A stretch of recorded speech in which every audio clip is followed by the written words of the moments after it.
Bud Light, because that's the difference between winning and losing, between flipping burgers and grilling like a pro. This summer, grill like a pro with Bud and Bud Light. Stock up today. Anheuser-Busch, Budweiser, and Bud Light Beer, St. Louis, Missouri. Hey, this is former Badger Brad Norton. Norman, it's a fake. Great call and great execution. You're listening to a Good Karma Brands radio station, 100.5 ESPN, WTLX, Monona, Madison. Broadcasting live from the Everlight Solar Studio, this is your Metro Kia of Madison Sports Center. Good afternoon, Madison. I'm Ashton Rotman with your Sports Center update. Brought to you by Madison Axe. Enjoy axe throwing, craft beer, bags, shuffleboard, and more fun at Madison's state-of-the-art entertainment spot. Visit MadisonAxe.com or head to the location on Stoughton Road today. Well, what else is there to talk about other than Game 2 of the NLCS between the Brewers and Dodgers happening tonight at AmFam Field? And after Blake Snell's masterful pitching performance in Game 1, the Brewers find themselves in a 1-0 series hole despite almost completing a comeback in the 9th inning last night. The Brewers, however, today looking to bounce back in Game 2.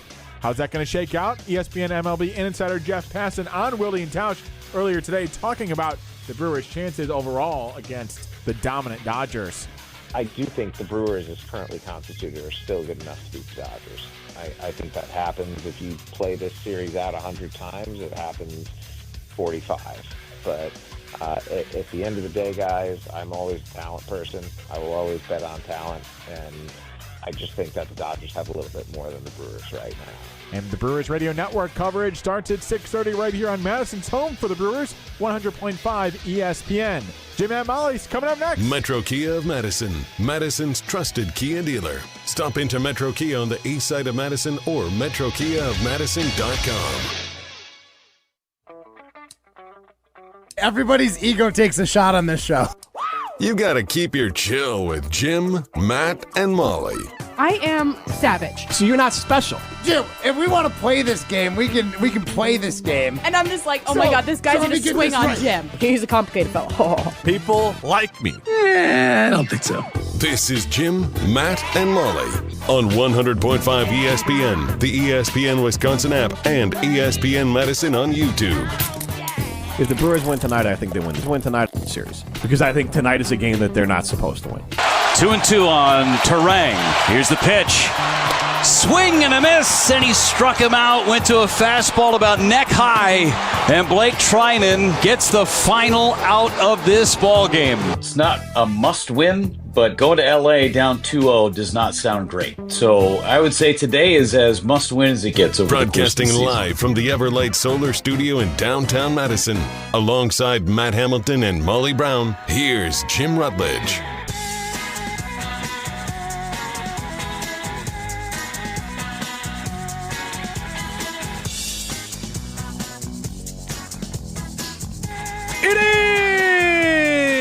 Jim, Matt, and Molly. We are presented by Coors Light. It's the Mountains of Blue. You know what to do. And that's Crush. A Coors Light.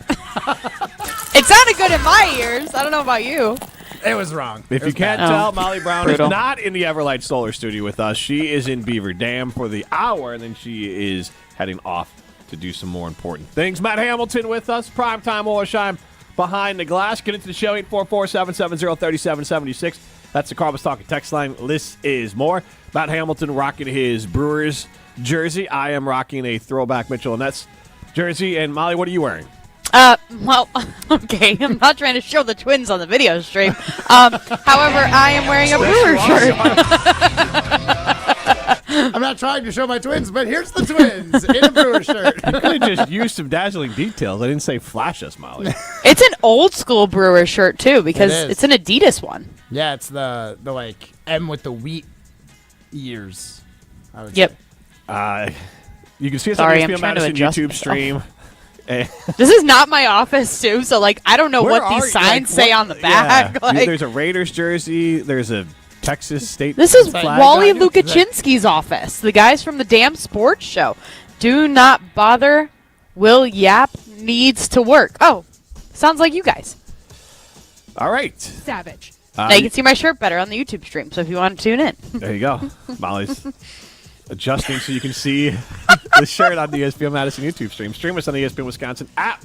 Primetime Oilsheim. What are you wearing? I'm wearing a What you wearing? You up, Brian?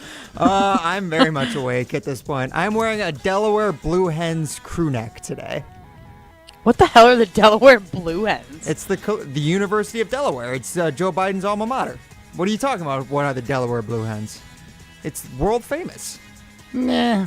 I could barely even point to Delaware on a map. That's a great point. But I did not wear any Brewers stuff today. I wanted to wear their colors, but I'll be honest, guys. I feel like every time I wear Brewers stuff, it just jinxes them. So I've been trying to stay away from it as much as I can. Will you show yourself on the YouTube stream so I can see your Show blue yourself, hen? coward. All right, hold on. Show your blue hen on the stream. Hold on, I'll show my twins. So yes, as you can see, it is the blue hen See, I thought that was design. A rooster. Yeah. It is more of a rooster. It's very Dr. Seuss looking, if you've ever seen it before. But yeah, it is. It almost looks like a stamp. It's a neat little crew neck that I did not think would come up during the show today. But yes, I'm wearing it because I want to wear blue stuff for the Brewers. But I'm also I'm doing whatever I can to try and help this team at this point because they need everything they can get. Especially after last night's all bad vibes game in game 1. I don't know about you guys, but I feel terrible. I feel worse than I felt going into the series, even in a game where they were one pitch away, leaving the bases loaded at the end of the game in the 9th. Like, I'm fully. My confidence is shattered, honestly, in this team. I don't know why. Really? Like, I don't feel that. I mean, now, granted, I'm not speaking from your perspective, but like, I don't feel that way at all. To me, I'm like, they were one guy getting hit with a baseball away from winning the game. Dude, if he had just like, and I'm not saying he should have jumped into it. I think we can all agree that it. I mean, initially my reaction was, why didn't you just get hit by the pitch? But I mean, now I think about it. Now calming down after the game, where I'm like, that's instinct to just jump out of the way. Who the hell wants to get hit by an 85-mile-an-hour ball? Like, not me. Steve the Homer True had a great analogy. You might as well ask him to pull down his pants and take a swing. Like, when a ball's coming at you at 100 miles per hour, you're not going to just... Like, yeah, if that was a slow curve, you might be able to lean into it. But in that moment, that ball's coming at you, it's just instinct to get out of the way of it. For sure. I mean, man, how great would that have been? Get the tying, run on a walk. It's one of those But where... nobody dreams of that either. Like, it's not like Bryce Terang's like, yeah, what was your moment? I got hit in the shin. So I tied the game. Crap. I was a very good fielder when I played Little League, but I can't wait to hear this. I was a story. very bad batter, and my dad actually told me, he's like, if a pitch is coming your way, you don't have to dodge it. It's just going to sting for a minute, Matt. Now, granted, this isn't a 100-mile-an-hour shot. It could break his shins. But I definitely started to not dodge in baseball. And again, I'm not saying that it was. I was so bad at batting because I was afraid of the ball that I learned to not be because I just started getting drilled by pitches. How fast do you think that pitch was coming to Matt? Oh, 45. So this is Little League? Yeah, it was 45 max. The best pitchers were throwing like 45, 50. Yeah. As 13-year-olds? Yeah. I think they're throwing a little harder than that. They're probably throwing like low 60s. Nah. Give yourself some credit, Matt. Come on. I don't think it was I don't think they were very fast. This isn't like the it was pretty funny. My dad was just like, just take the hit. You're not gonna like get a hit. Just get hit. Yeah, this is your dad saying this to you? Yeah, because he was a pseudo coach of the team. Yeah, so like this is a dad coach team. These kids aren't out there coming in their 60s. Oh no, but I'm thinking if it's 13-year-olds, I can almost guarantee it wasn't 60. It's like I appreciate you're you. of a different era because like. Yeah, we were not Little League World Series caliber. Right, but like Matt, like fair. People like Brian's age, like I feel like that version of baseball doesn't exist anymore. Where it's like just like regular kids. Too soft. It was classic. Rub some dirt in it. Right, but it was walk to first. It was like something to do in the summer baseball, not like I'm going to try to get into a baseball camp and then be good at baseball. It's more of like this is what I do in the summer, and then I'll play basketball, and then I'll play football, and then I'll maybe do, I don't know, something inside the gym. Then we'll just do it again. Yeah, specialization in youth sports, especially in baseball now, is much more of a thing. And it's like literally crazy. It's like any kid. You're like, I don't want my kids sitting around all summer, so you'll just play Little League baseball. Which Whether is why you I are would terrible or good, you're just going to play baseball. Which is why I would think a guy like Bryce Terang, who's been playing baseball his whole life, probably playing no other sports in the meantime, would have the awareness to stay in and get hit by that pitch, if I'm being honest. He needed my dad as a coach. Yeah. He would have. If you're just going to get hit, and then you'll rub some dirt in it, and you'll walk to first. It's Pat not Murphy that just bad. goes up to him, hey, Bryce, take one for the team. Yeah. I mean, have you seen how he's been hitting in the postseason? He definitely should have taken one for the team. That is true. He did get a home run, though, the Cubs game. Yeah, and insurance. I mean, then insurance didn't mean the anything. insurance. Ryan, the insurance run mattered for the Dodgers it meant last something night. at the time, though. True. It meant a lot going up by 2. It was a great, resounding home run. Don't get me wrong, but it did not end up. It doubled being the Badgers' difference in football game. score. I mean, doubled. Well, I mean, you I guess can't double 0. But you know what I mean. I'm not good at math either. Math again, guys. We should really stay away from that sort of thing. But that being said, like Bryce Terang, like I don't blame him for not getting hit by that pitch, but I do blame him for swinging at the next pitch. That strike 3 where he's swinging at a ball at his eyes. I mean, it's just the all-time lack of awareness in the moment and just lack of composure from him, especially after, like, Contreras was great in the previous at-bat. When Contreras was up, I had I thought they were going to win the game. When Contreras went up there, I'm like, he's going to get a single, base hit, and he might even hit a home run and just walk this thing off and send us all home after game 1, feeling amazing. But the way that Yelich had a good at-bat, but Yelich in those big moments has always been what Yelich is. You don't feel great with him up in the clutch moments.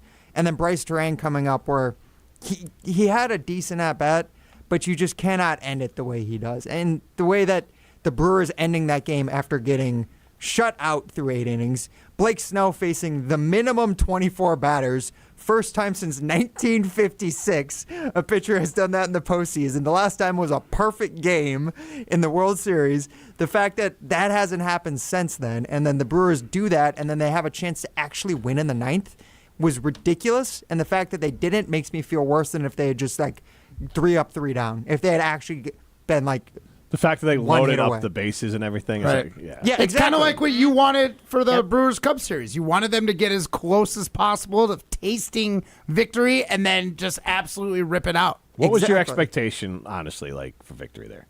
In the 9th inning, or what do you mean? When the bases are loaded, Terang's up. If it went like I said, when Contreras was up, I was like, they are winning this game. When Terang came up, my confidence was like they could definitely do this, and this would be amazing and legendary if they can pull this off. But I didn't. If I had to put a percentage on it, I'd say it's like 40% confidence that Terang would pull it out in that moment. I just didn't trust him after he's struggled in the postseason. And when I think about it, like there's really 3 or 4 Brewers players who I trust to be truly clutch in those moments. Contreras is definitely one of them, but not getting it done. Who are the others? I would also trust, as funny as it sounds, I think Andrew Vaughn is nails. He shows up in big moments, dude. Like, and just because of his story, like it just feels like it's predestined for him at this point. Like it's just gonna work out. I would also, like I said, I trust Contreras. I would trust Churio. Churio had a great at bat. He was 20 feet away from winning the game for him. Mm-hmm. I mean, that ball he hit was a great knock, and it goes, I don't know, 380 feet, 390 feet. It's dang near just exactly what they needed. I thought he was going to pull it out once he came up to bat. I would say those two as hitters, and then as pitchers, I have a lot of faith in Trevor McGill at this point. He's been awesome. Abner Uribe really shattered my confidence in him a little bit last night too. Just had he had a truly wild Bill performance. Like he just looked like Vaughn the Wild thing from Major League last night, which not the Vaughn we want to talk about. Other than that, I feel good with Freddie on the mound tonight. But even then, like even though his postseason record is whatever Jesse Nelson's stats are, who cares? Honestly, I know. Well, he's 1-1 this year with a 4.66 ERA. Yeah, his postseason record isn't that bad when you look at what he's actually done in starts and what he's been doing over the past couple years. Right. Did Jesse say that they've only won one game when he's a starting pitcher in the postseason? Yeah. In the postseason. Mm-hmm. The record he pulled up was 1-7 that pretty Peralta crazy. is in the playoffs, but that also includes like 2 or 3 appearances where he wasn't even the starter. So the stat isn't really accurate. It's just Jesse wanted to prove a point because Jesse Nelson. But it's the same guy that's trying to say Luke Fickell should keep his job because his quarterback's got hurt. Ooh. And he's also the guy who called for Pat Murphy's job. People are saying that? I feel like everybody wants Fickell fired. No, one guy. Okay. One guy, Jesse. exactly. Okay, gotcha. Freddie Peralta's got 5 walks, which is a bit high, and then 3 home runs given up. And that's the thing. Is like Freddie's going to be on the mound tonight. For me, it's not a question of if he's going to give up a home run. It's just how many runners are going to be on when he gives up a home run, because he does give up home runs early in games too. So if they can first inning. First inning often, first or second. Almost always all of his home runs come in those 2 innings.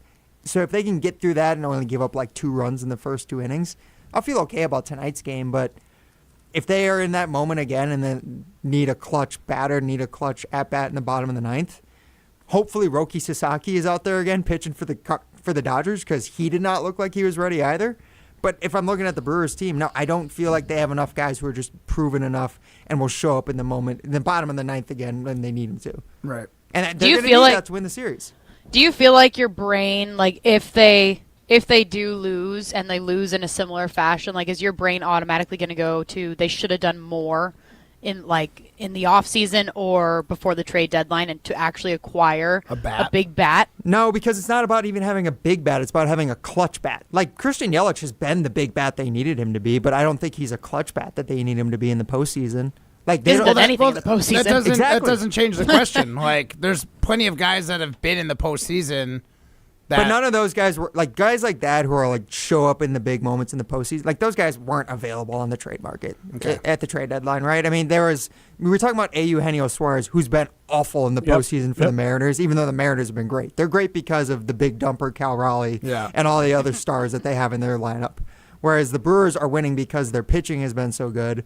It's took a big hit without Brandon Woodruff in the series, but Priester was great last night. Their pitching was awesome. They gave up 2 runs and outside. Really, only because Uribe almost blew it a little bit in the. Did Priester walk a lot of people? He walked a lot of guys, but hey, at the end of the day, you only give up 1 run. You're playing the results. I get you, but like you don't want him walking people. You don't want him walking people, but especially after what he had done against the Cubs, yes, it was a huge win. Comparatively, absolutely. And especially what you're expecting going up against the Dodgers lineup, it was as good of a result you could have wanted as from the defense. Even with the ground out double play to center field off the wall. That was insane. Such a wild play. Yeah, that was one of the weirdest things and cool things I've seen on a baseball field. I didn't see it live. I saw the replay of it. Contreras really? having the wherewithal to run to third too. Once again, crazy. It just has the awareness in the big moments. He knows what he's doing. Like he has it on his head of like he knows how to show up when needed, and especially the awareness of postseason baseball. He might be the only guy in the lineup who I feel like truly has that. Because Churrio's just out there swinging because he just wants to hit a home run. And he might actually do it. Fearless kid that's just like, I'm just going out to hit the ball as hard as I can. Which is why I love Contreras, where he's the opposite, where like he's been around, he won a World Series with the Braves. Like he knows what it takes to get there, and he's just like, he is truly undaunted the way that Pat Murphy talks about. Whereas like the rest of the lineup, like a lot of the guys looked daunted to me last night, and I feel daunted today. Yeah, I'll be totally honest. It sucks to say, but I do not feel good at all as a Brewers fan. 844-770-3776. It's Carbs Talk text line. This is more. Do you not feel good because tonight's a must-win? That's our side and limited poll question. Is tonight a must-win for the Milwaukee Brewers? Yes. I don't know how you can say no. There's no way you can say no. What? Because they don't lose the series on this game. Like, is it a huge step back, and does it feel like it might be almost insurmountable? Like, sure, I get that, but you still have 5 games left. You can drop 1 more of the 5. You got to go to L.A. You've already won there. You won 3 or 4 3 games there already this year. Missing like half their team when you won those games.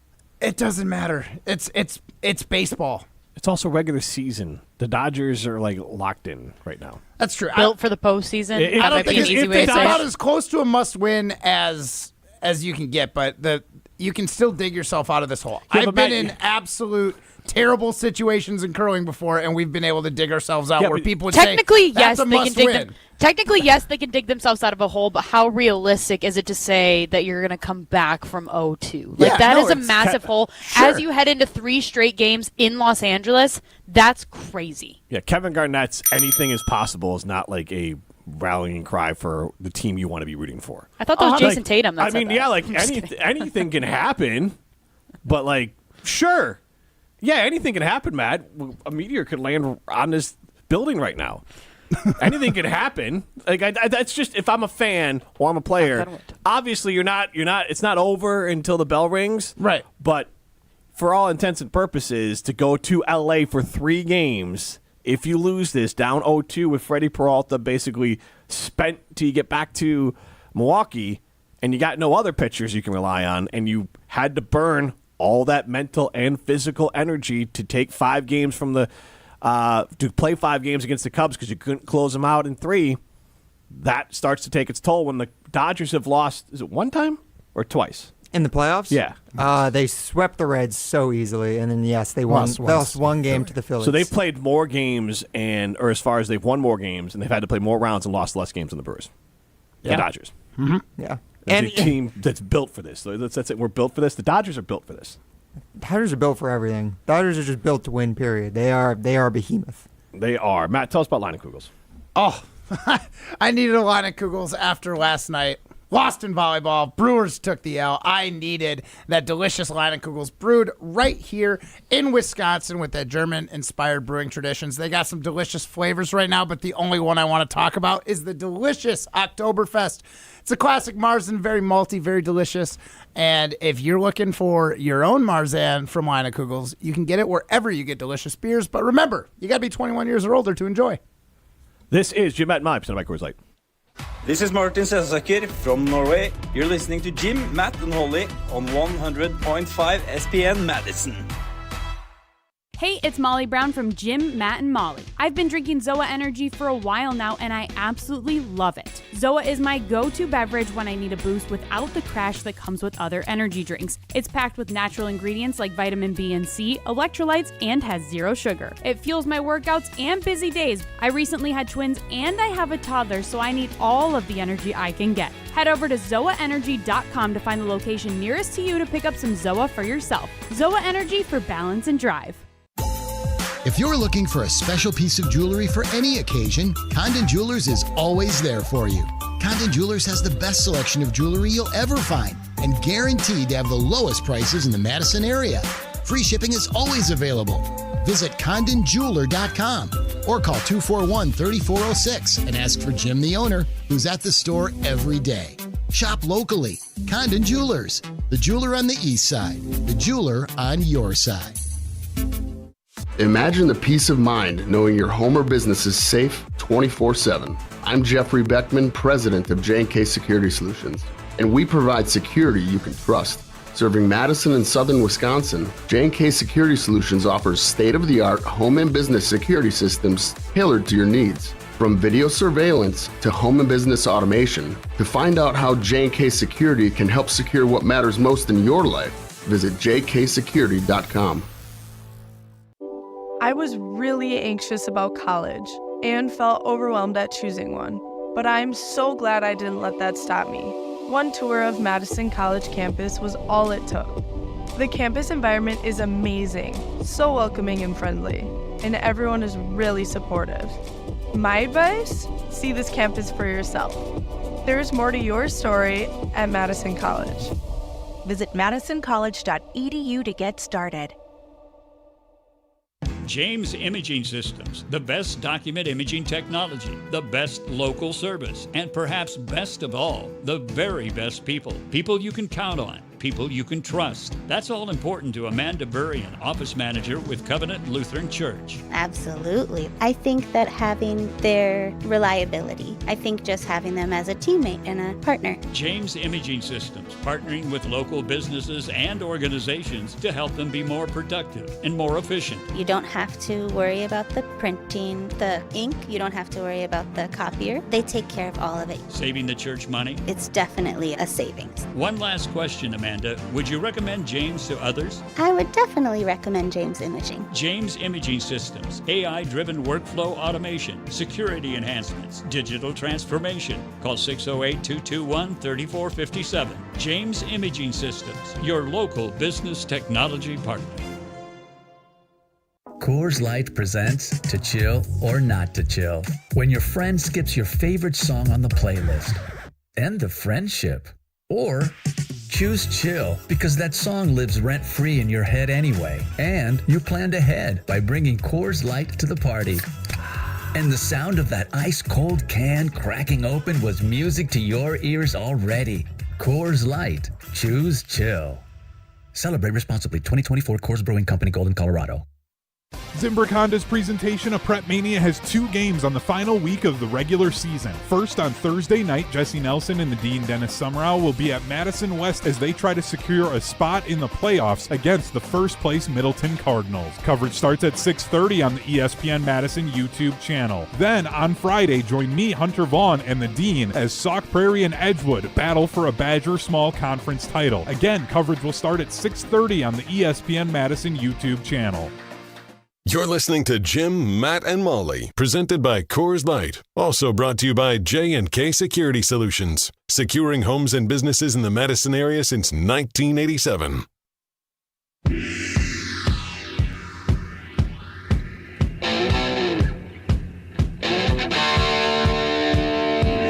Jim, Matt, and Molly continues live from the Everlight Solar Studio. Jim Rutledge alongside Matt Hamilton, Molly Brown up in Beaver Dam. Molly's going to tell us about Carbon Health in a minute. Chime in 844-770-3776. Carbon Stalker text line. List is more. Is tonight a must-win for the Milwaukee Brewers? I say yes. Ryan says yes. Molly says yes. Matt says no. David Deerfield with a really weird and nonsensical argument. The Bucks were down 0-2 to both the Nets and the Suns, but won the championship. Keep your head up, Ryan. Yeah, keep your chin up, Ryan. They had the greatest. They were a toe away. But also they had the best player in the NBA when 5 players matter. So when you have the best player on the court and only 5 players, like 1 out of 5, like that's a higher percentage. The Bucks were the Dodgers in this situation. Like, you know, I mean, like the Bucks were a loaded team, and they got there. I wonder what the stat on the NBA was, because we in the break I pulled give me up give me the baseball one. Yep. In the MLB, there has been 93 instances where a team has gone down 0-2.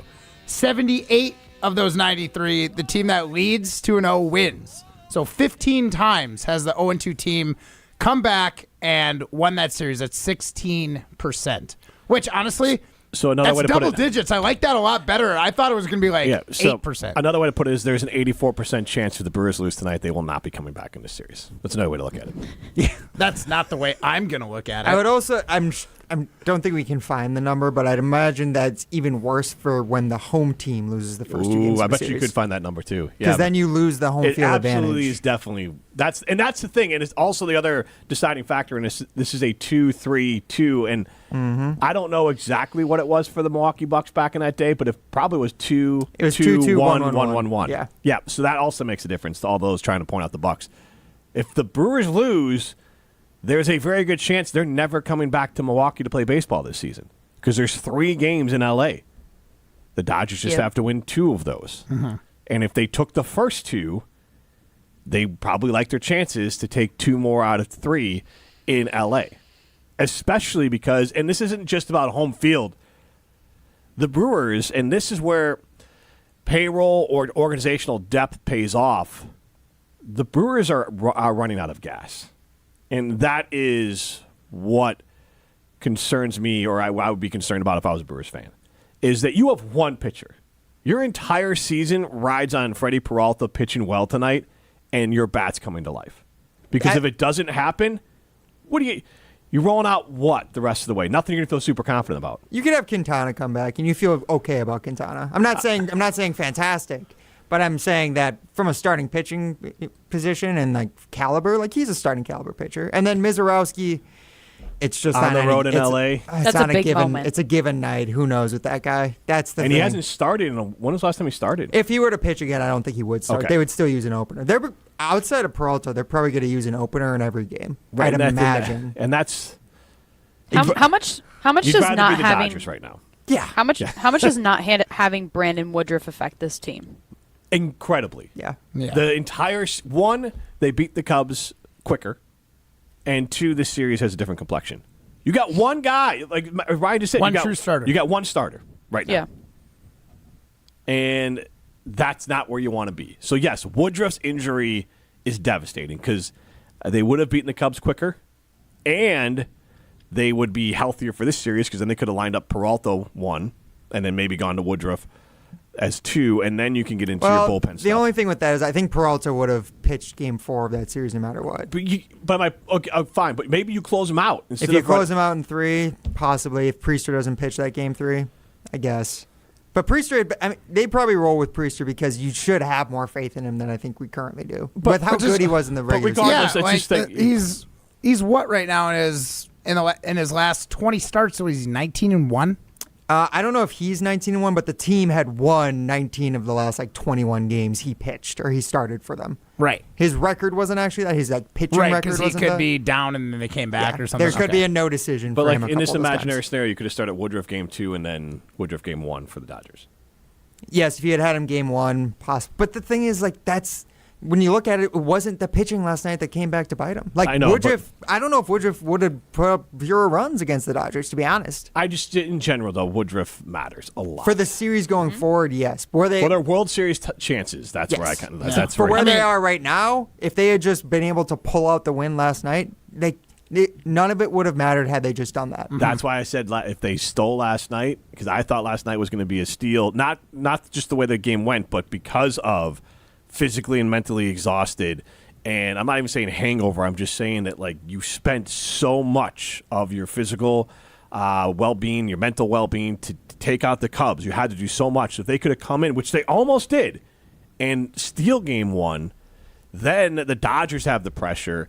And because then the Brewers are rolling Freddie Peralta out. That's why last night it didn't lose the series for the Milwaukee Brewers last night. Tonight, if they lose, it'll lose the series for the Milwaukee Brewers. But if they had won last night, I thought they were going to win the whole thing. I mean, at least this series. Honestly, I think the confidence in the bats was just a little shot because Snell was dealing. Snell was fantastic. Yeah, I mean, when was the last time they've hit? What do you mean? The Brewers. I mean, game 1 against the Cubs. when they had a good hitting performance. Yeah. Game 1 against the Cubs. Game 5 was good. They hit 3 home runs. True, but there was nothing. I mean, but how many hits? They probably only had I'd have to look up the exact number of hits, but they had a pretty good hitting performance in that game. I mean, it wasn't bad. all of them were solo It wasn't bad. shots. I thought they had 5 hits and 3 were home runs. They definitely left some I'd guys take stranded. 3 home runs. True, I'm versus just last saying night. that last night they had 1 hit. I think the bats took a little bit of a confidence hit. Well, because they're facing Blake Snell in Game 5. It was just a hodgepodge of guys for the Cubs. The Brewers had 6 hits against the Cubs in Game 5, and the Cubs rolled out Colin Ray, I think. Yeah, and then along with a bunch of other dudes. Yeah, it was a bullpen randoms. game for both teams, as opposed to Blake Snell. So I'm not saying. I'm just saying that the Brewers bats in general, as most bats, it's harder to hit in the postseason. It's harder to hit when you're facing Blake Snell more than anything. To be honest, whether it's postseason or not, any time of the year, that guy's and amazing. we obviously have the Brewers on our station tonight. It is a Brewers warm-up starts at 6, taking you up to Brewers pregame, then first pitch at 7:08. Yamamoto on the mound for the Dodgers, and then Freddie Peralta on the mound for the Brewers. Yamamoto 1-1 with a 2.53 ERA in the postseason so far. But, 10 innings pitched, 10 hits, but 11 strikeouts. So it's going to be... I will say, the last time he was at AmFam Field, he got pulled out in the first inning. Shelled. The shelled. That was Andrew Vaughn's debut with the Brewers. Oh, really? Last time Yoshinobu Yamamoto pitched against the Brewers, that was Andrew Vaughn's debut. And wasn't it Jim, are you Vaughn's gonna walk back your comments yet on Andrew Vaughn? I think you said that he was gonna come back down to earth multiple times, and I don't think he's come back down yet. No, I can't stand him. Actually, he has come down. That doesn't matter. His batting average has dropped. Okay, but he's still a key. He's playing a key role. He's on this above team. his baseball card going in, since we got him, for sure. What's his WAR? It was negative last I looked at the end of the season. That's how bad he was before. Well, he's been better with the Brewers. Look, congrats on Andrew Vaughn. I don't know what that does for you going forward, but they need Andrew I just Vaughn hope we to win the clip series. that so then people know that I actually go back at Jim for his wild takes. So. Oh, okay. Does that make you feel? There you go. Yeah, I did that for the people. That was a very sensical take. Andrew Vaughn It was a very stunk with the White Sox. He was terrible with the White Sox. They gave him away for Savall. And here's the God's honest truth. If Rhys Hoskins doesn't get hurt, Andrew Vaughn isn't playing baseball for the Brewers. Honestly, Rhys Hoskins getting hurt might be a massive silver linings for this first team. Right. Let's be honest. It's not like Matt Arnold's and Pat Murphy sat Rhys Hoskins to put Andrew Vaughn in. There was a fortuitous injury for the Brewers, not for Rhys Hoskins, where he's out and they play Andrew Vaughn. That was not by design. That was pure dumbass luck. And sometimes you need it. Yeah. I mean, It was absolutely luck. Yeah, but they saw the value in it. This guy was he was a first-round draft pick in the MLB. He was underperforming. They didn't bring him up for any other reason. He wasn't even hitting in the minors. They brought him up because they didn't have any other first baseman. Well, I know, but I'm just saying, They this traded guy, for him and put we him in the know minors. he's got he's got the potential. We saw how much everyone was hyped on him. And you can just say it was lucky. Yeah, and that's totally fine. Yeah. You don't have to die on a hill for Andrew Vaughn. It's fine. Molly, can you tell us about Carbon World Health? Oh, yes, I can. And you guys know that I've been loving my results from Carbon as I've gotten a couple hydrofacials done. My skin is glowing, and their brand new state-of-the-art location in the Prairie Lake Shopping Center is absolutely beautiful. It's phenomenal. And they have everything that you can imagine at their new med spa. Laser treatments, injectables, body contouring, vitamin drips, and so much more. Head over to carbonworldhealth.com to learn more and get started on your health and wellness journey. This is Jim, Matt, and Molly. You're listening to Jim, Matt, and Molly. What is going on with the hair right now? Oh, my God. What's wrong with it? Flock of Seagulls type haircut here. Ryan. He looks fully like Johnny Bravo, if you guys know that cartoon. Yes. Yeah. Oh, Do you think you're as jacked as him? No. Oh. No, Johnny Bravo is all upper body. He skipped leg day, though, and I don't do that. Presented by Coors Light on 100.5 ESPN, the ESPN Wisconsin app, and ESPN Madison on YouTube. At Wisconsin Surplus Online Auction, you won't have to worry about your old lawnmower pulling a hamstring. They make buying and selling easy. Wisconsin Surplus Online Auction is simple, reliable, and unlike your fantasy team this football season, they'll actually deliver. Have equipment taking up space? Let them be your surplus solution. You send it in, they list it, people bid, and you actually win. Bid, buy, sell, and score big today at WisconsinSurplus.com. Because winning isn't just for game day. WisconsinSurplus.com. Every team needs captains and playmakers, and Madison and Dane County Pizza Hut locations are looking for both. They're hiring managers to lead the crew and drivers to deliver big wins and pizzas. Find part-time or full-time roles with flexible hours, plus full benefits for those who work 30 or more hours per week. Whether it's running the huddle or making plays on the road, there's a spot at Pizza Hut for you. Apply today at jobs.pizzahut.com. That's jobs.pizzahut.com. Pizza Hut. No one out-pizzas the Hut. Let's get the latest from Lambeau. There's no second chances. There's no do-overs. We're definitely primed to take that next step. That's the focus and the goal. This is your green and gold fix on 100.5 ESPN. It takes a lot of hard work, dedication, sacrifice, pain to get to where you want to go. This green and gold fix is driven by Metro Ford. Most things feel good coming out of a victory. This week, 27-18 over the Cincinnati Bengals for the now 3-1-1 Green Bay Packers. But one negative, an injury for former first-round pick, defensive end Lucas Van Ness. After Van Ness sacked Bengals quarterback Joe Flacco on Sunday, he left the game and was carted off with an apparent foot injury. Head coach Matt LaFleur with sort of an update. We definitely avoided something serious, but how long he'll be out, it remains to be seen. Well, at least for now, Van Ness joins defensive tackle Devontae Wyatt on the shelf, who missed Sunday's game with a knee injury. Packers-Cardinals coming up Sunday. I'm Alex Stroh. Purchase, finance, or service a new or pre-owned Ford at Metro Ford of Madison on the east side today. From color-changing Alexandrite to shimmering zircon and everything in between at Chalmers Jewelers, you'll find high-quality, affordable, one-of-a-kind pieces. We source straight from the gem cutters, and we manufacture in-house from start to finish. As the manufacturer, we believe in truth in pricing. Never pay more for quality and stunning, beautiful jewelry. She's one of a kind, and so should her jewelry be. While others may send your jewelry dreams to someone else to make, with us, your dreams become reality with the help of our custom jewelers, with you involved the whole way. With a staff that has over 200 years of combined experience, why buy from a place that marks up jewelry made by the thousands? When you can buy direct from Chalmers for that one-of-a-kind piece that is better quality, often for less. Chalmers Jewelers in Middleton and Madison.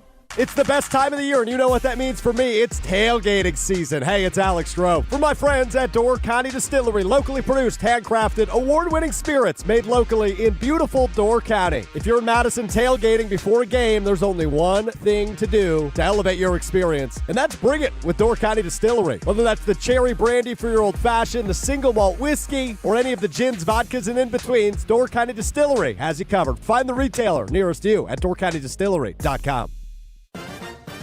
The Bucky Badger Student Mascot Fund was created to support the amazing student athletes who bring the best mascot in the world to life. My name is Jake Huser. I was Bucky from 2021 to 2024, and my favorite memory of being Bucky was winning a national championship with both volleyball in 2021 and women's hockey in 2023. Your donation will help fund new scholarships to ensure that the rich tradition of Bucky lives on.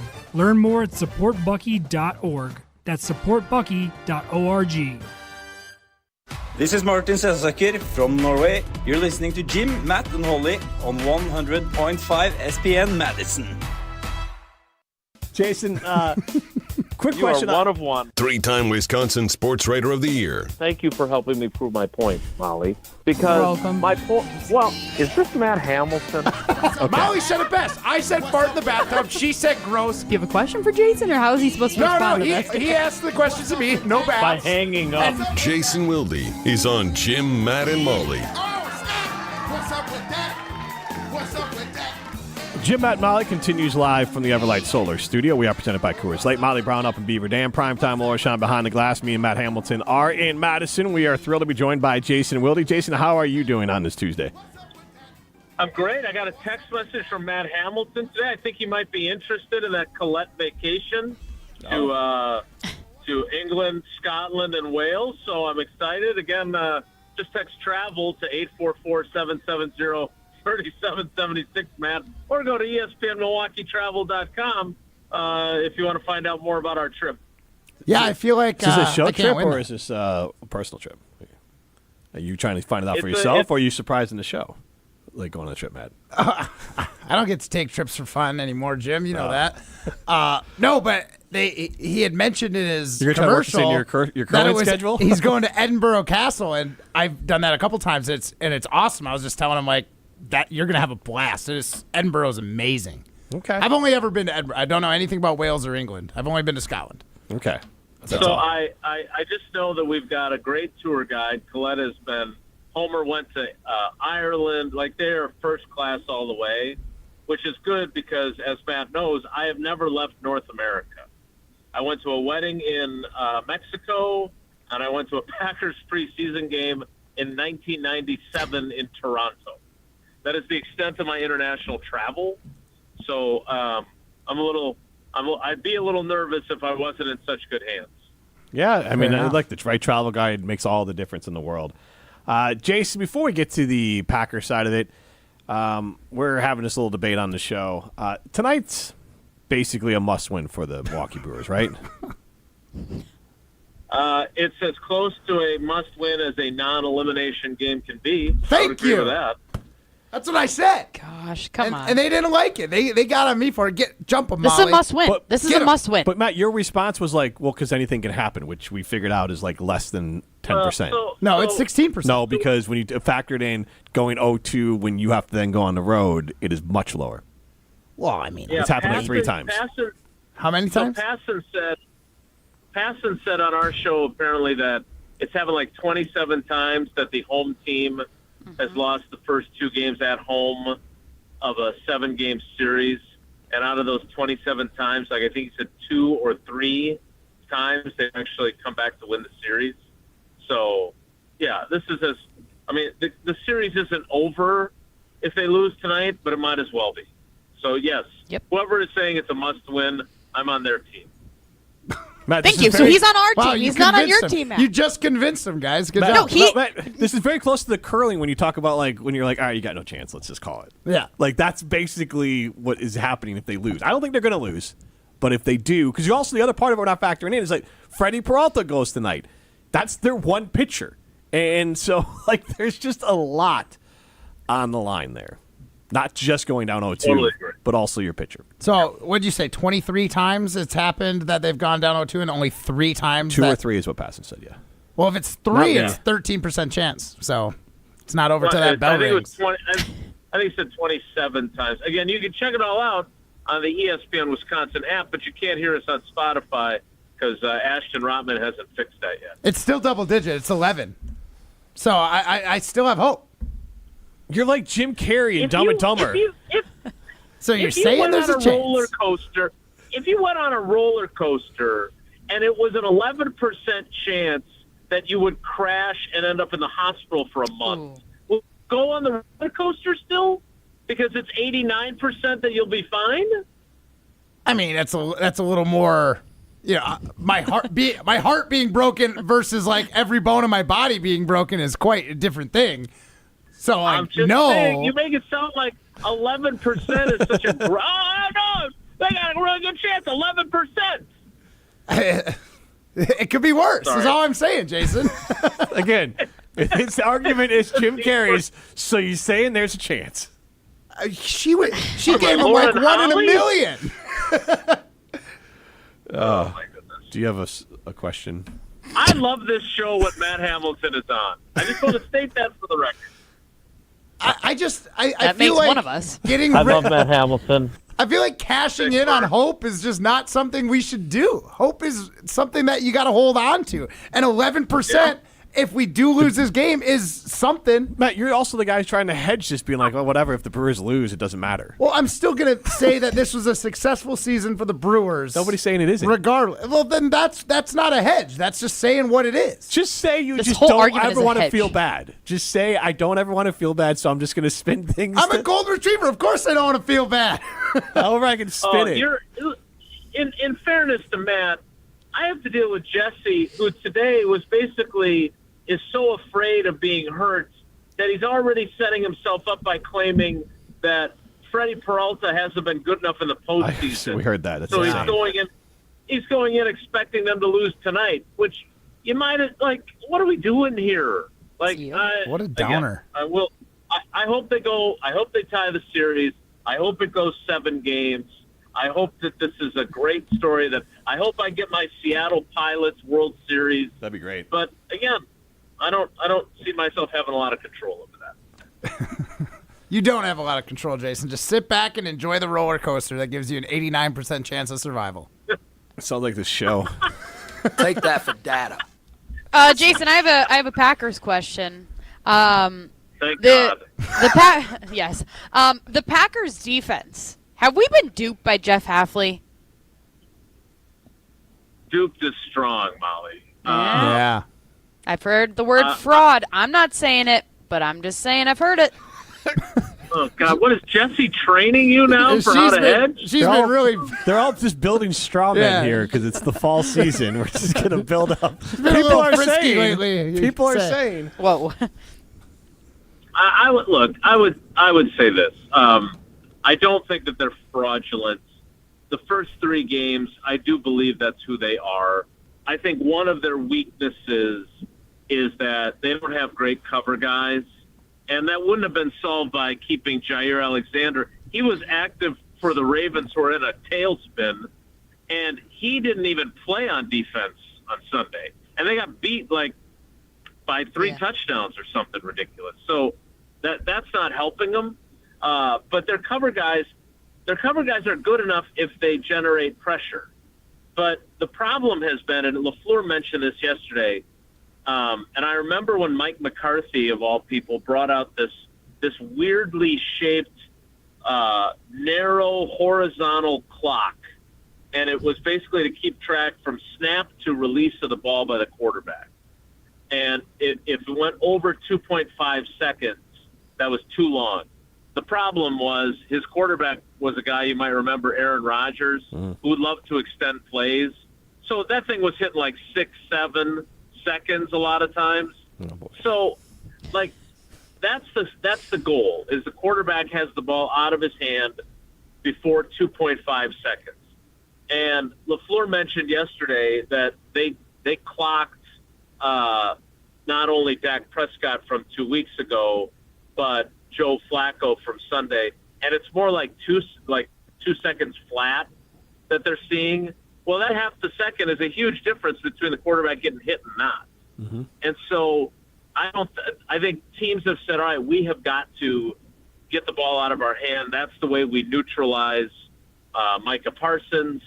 And look, Micah Parsons has been credited with a bunch of pressures, but in the last 2 games, his only sack was the one where he chased down Dak for a 0-yard sack and saved the touchdown in overtime. My point is that if we're looking at this defense, the next step for Jeff Hafley, and I'm holding off on writing this until later in the week because I want to ask Hafley about it, is, all right, so if they've figured out that they have to do this, what's the counter move? You have to have a counter move.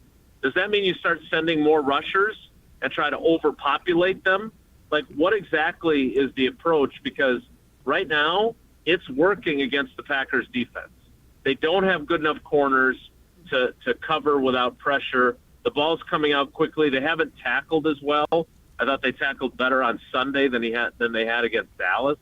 But those fourth quarters, the argument that you can certainly make, Molly, is that the last two games in the fourth quarter, they just have not been able to put teams away. Mm-hmm. And that is a problem, and that is something they have to get fixed. Jason, I'm asking this because as we talk about the Packers, I mean, we started the season, and they looked like a team that was destined to go to the Super Bowl after they beat up Detroit. Well, now Detroit's in first place, and they're tied with Chicago, Minnesota, and Detroit has 4 wins. They're tied with Minnesota, Chicago, and Green Bay, all with 3 wins. That is wild to say after the first 2 weeks of the season. And then you got Jordan Love again with a weird moment at the end of towards the end of the game with the Bengals of sliding short of the first down inbounds in that game that was not great clock management. Then also the interception. So what do you make of Jordan Love's progression this year from last year? How's that going? Yeah, I had a couple of, I can't remember who asked this, but has he? We did that whole stupid thing about regression during the offseason that got everybody all riled up. Which my argument the whole time had been, he has not progressed as much as you wanted him to. Yep. And then I think the question was something along the lines of, I think it was Evan that said it today. Has he conclusively, undeniably improved significantly from his first game as a starter? And that, the answer is undeniably yes. Mm-hmm. But if you tweak that question slightly and say, has he clearly improved from what he did in the second half of the 2023 season? I would still say yes, but it's by incremental amounts. And this, again, you guys know this, it frustrates me beyond belief that even minor criticism of him is seen in some precincts of the fan base as just this egregious, I hate Jordan Love take, which it definitely is not. But two things can be true at the same time. You can be playing at an elite level for 59 minutes of a game, and then in each of those last 3 games now that they've played, you can say there's a moment where you make a egregious mistake that you're supposed to be better than. And I thought, Pete Doherty asked LaFleur about the interception, and he said, I guess I thought that Jordan was beyond that type of a play. And Matt LaFleur's answer I thought was really telling. He said, I thought so too, and I think if you ask Jordan, he would say he thinks he's beyond that. But he still made that mistake. And so my point is that, we saw Patrick Mahomes 2 weeks ago on Monday Night Football throw a terrible interception against the Jacksonville Jaguars. Mm-hmm. Even one of the GOATs makes those mistakes. And so it doesn't mean that Jordan Love sucks. What it does mean is that during an otherwise borderline elite season, he's made some really critical mistakes that have factored into the outcomes of games. And fortunately for the Packers on Sunday, it didn't really have an impact. Go ahead. Well, again, that's kind of the discussion I always have with Love is that he's very good and he shows flashes of elite, but to be truly elite, and it doesn't mean you never make a mistake, but to be truly elite means that you are elite more than not. You are consistently elite. You're the eraser. You're not the one writing your mistakes in Sharpie on the whiteboard, and that's the difference there. And that's what Rodgers was. I used to use that. I used to say he was a deodorizer. There you go. He would take the other. He would cover up the other parts of your team that stink, and that doesn't mean that he didn't have critical mistakes during his 16 seasons that he was the starter or whatever it was. The problem is that what's the old saying about it's about being great, being your best when your best is necessary, and again, I don't think his best was necessary on Sunday against the Bengals, but it definitely was necessary in that tie game with the Cowboys, and he had 2 moments. And I always add this, and I think it's fair to say LaFleur didn't help him in any of those instances. Right. He was too aggressive at the end of the first half in Dallas. A bunch of guys were dawdling at the end of the game in overtime. But the interception that Love threw on Sunday, to me, that one, you're in the red zone. you know that you've got, even with Lucas Havrisik kicking, you know that you've got 3 points. You're at the 19-yard line.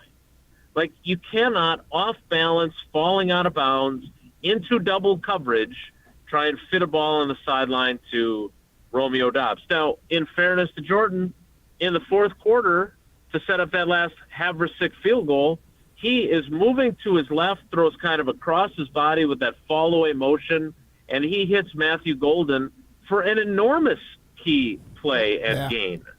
So again, the same guy can do both those things, and we don't have to just put him in one bucket or the other all the time because, it's not black and white. I mean, how much of your life is truly black and white? It's always shades of gray, and in his case, it's been pretty good, but there's been some blemishes.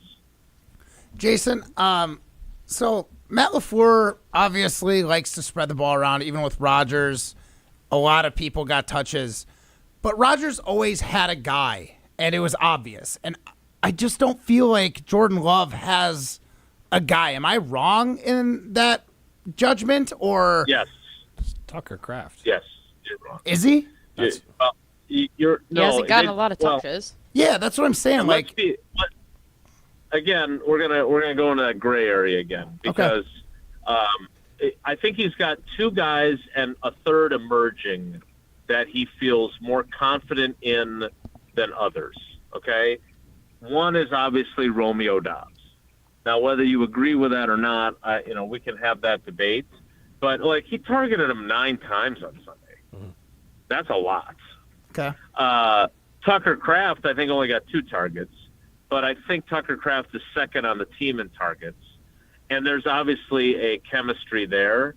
And then the third one is the emerging one. And I think Matthew Golden is going to start seeing more opportunities. I'm not saying that they're going to suddenly treat him like Devontae Adams, which they definitely don't have anyone even in the same, they're not even in the same country right now offensively as when it was all Devontae all the time, much less the same zip code. But I do think, and it's actually a story I was writing before leaving for Sid's volleyball game, I do think that they're going to start giving Golden, even if that's 2 or 3 more plays where he's the first read and the play is designed to, if you get the coverage you're expecting and he wins his route, he's going to get the ball. I think they're going to increase that number slightly for him, and I think they'd be foolish not to.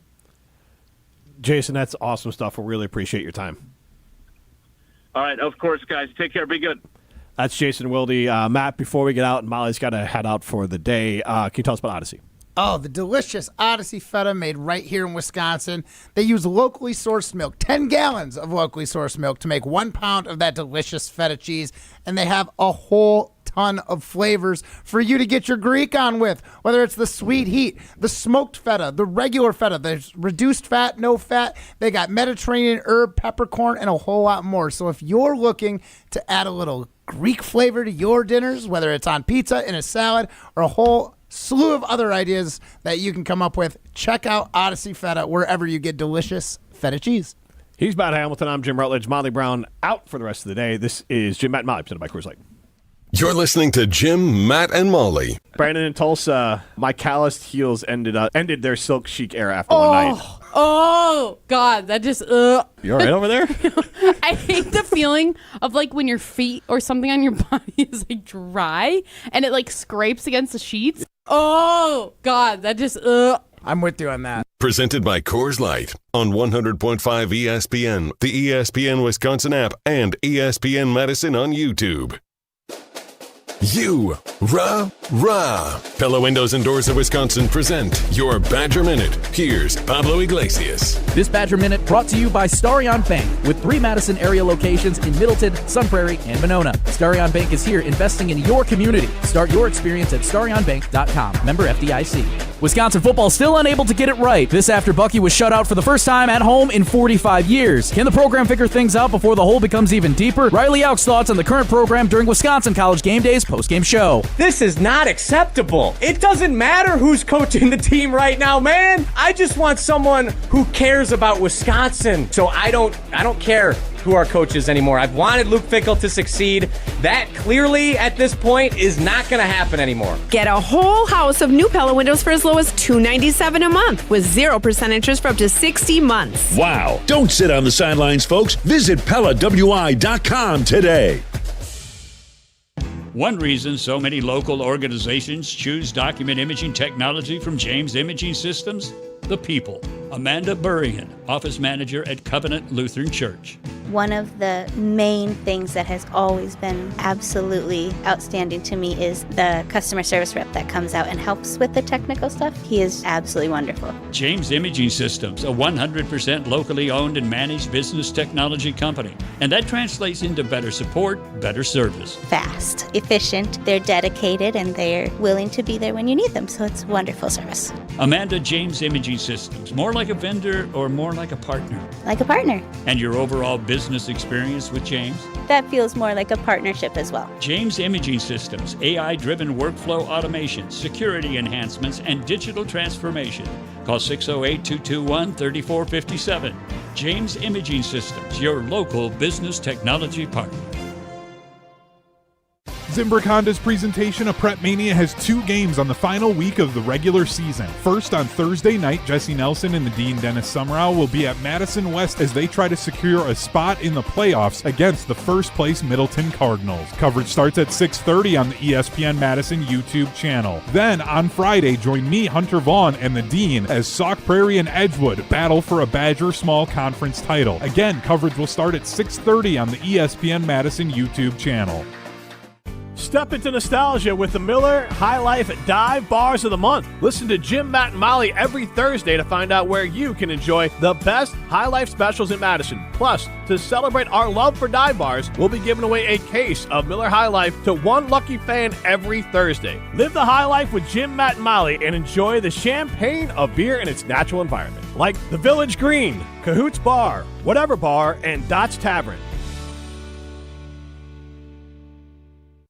Hey, this is Jonathan Blackwell of Wisconsin Badgers basketball. You're listening to 100.5 ESPN WTLX Monona Madison, a Good Karma Brands radio station. Broadcasting live from the Everlight Solar Studio, this is your Metro Kia of Madison Sports Center. Good afternoon, Madison. I'm Ryan Wollersheim, and this year's Sports and Update brought to you by Ridgetop Exteriors, Wisconsin's premier roofing, siding, and window contractor since 2002. Visit them at ridgetopexteriors.com. The Milwaukee Brewers look to bounce back tonight after dropping Game 1 of their NLCS series against the Dodgers on Monday. The Brewers falling 2-1 in a game where they left the bases loaded in the bottom of the ninth before Bryce Terang struck out on a fastball at eye level. A brutal loss for the Brewers, but there is some hope still for the crew as they have Freddie Peralta on the mound tonight. And then earlier this morning, ESPN insider Jeff Passan joined Wilde and Tausch to talk about the series and also why he feels that the Brewers match up well against the Dodgers despite the differences in payroll. I do think the Brewers, as currently constituted, are still good enough to beat the Dodgers. I think that happens if you play this series out 100 times. It happens 45. But at the end of the day, guys, I'm always a talent person. I will always bet on talent, and I just think that the Dodgers have a little bit more than the Brewers right now. And the Dodgers have the slight edge after winning Game 1, but make sure to prepare for tonight's game with Brewers warm-up starting immediately after Jim, Matt, and Molly. First pitch at 7:08 p.m. Metro Kia of Madison, Madison's trusted Kia dealer. Stop into Metro Kia on the east side of Madison or metrokiaofmadison.com. Everybody's ego takes a shot on this show. You gotta keep your chill with Jim, Matt, and Molly. I am savage. So you're not special. Jim, if we want to play this game, we can play this game. And I'm just like, oh my God, this guy's going to swing on Jim. He's a complicated fellow. People like me. I don't think so. This is Jim, Matt, and Molly on 100.5 ESPN, the ESPN Wisconsin App, and ESPN Madison on YouTube. If the Brewers win tonight, I think they win the series. Because I think tonight is a game that they're not supposed to win. 2-2 on Terang. Here's the pitch. Swing and a miss, and he struck him out. Went to a fastball about neck high, and Blake Trinan gets the final out of this ball game. It's not a must-win, but going to LA down 2-0 does not sound great. So I would say today is as must-win as it gets over the course of the season. Broadcasting live from the Everlight Solar Studio in downtown Madison. Alongside Matt Hamilton, here's Jim Rutledge. It is hour number 2 of Rutledge and Hamilton. No, Jim, Matt, and Molly. What? Molly Brown out for the last hour of the show. I'm Jim Rutledge alongside Matt Hamilton. We are presented by Coors Light. If the mountains are blue, you know what to do. And that's crush a Coors Light. I'm Jim Rutledge. I have the power in the Everlight Solar Studio. Primetime Laura Shine behind the glass. Just the fellas now, huh? No girls allowed. The dude hour. Boys Club. It's not Rutledge and Hamilton After Dark yet, thankfully.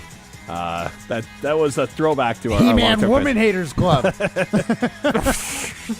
I mean, that's you probably don't know what that's from because you're a little too young. I hope you could fill in anyone else who doesn't know what that like a reference large is. majority of our Everybody audience knows the Little Rascals that's 30 or older. Wait, that's the Little Rascals? Yeah, that's their club.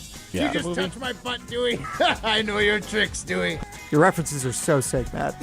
Little Rascals, the movie, because the TV show's from like the 50s or 40s, Right, 60s. yeah, the movie. But like the movie's from like the 90s, I think. Okay. Yeah. Alfalfa and Spanky. But like sure. kids' movies I got a are pickle. I got a pickle. I got a pickle. Hey, hey, hey, hey. they're You more don't know that? timeless.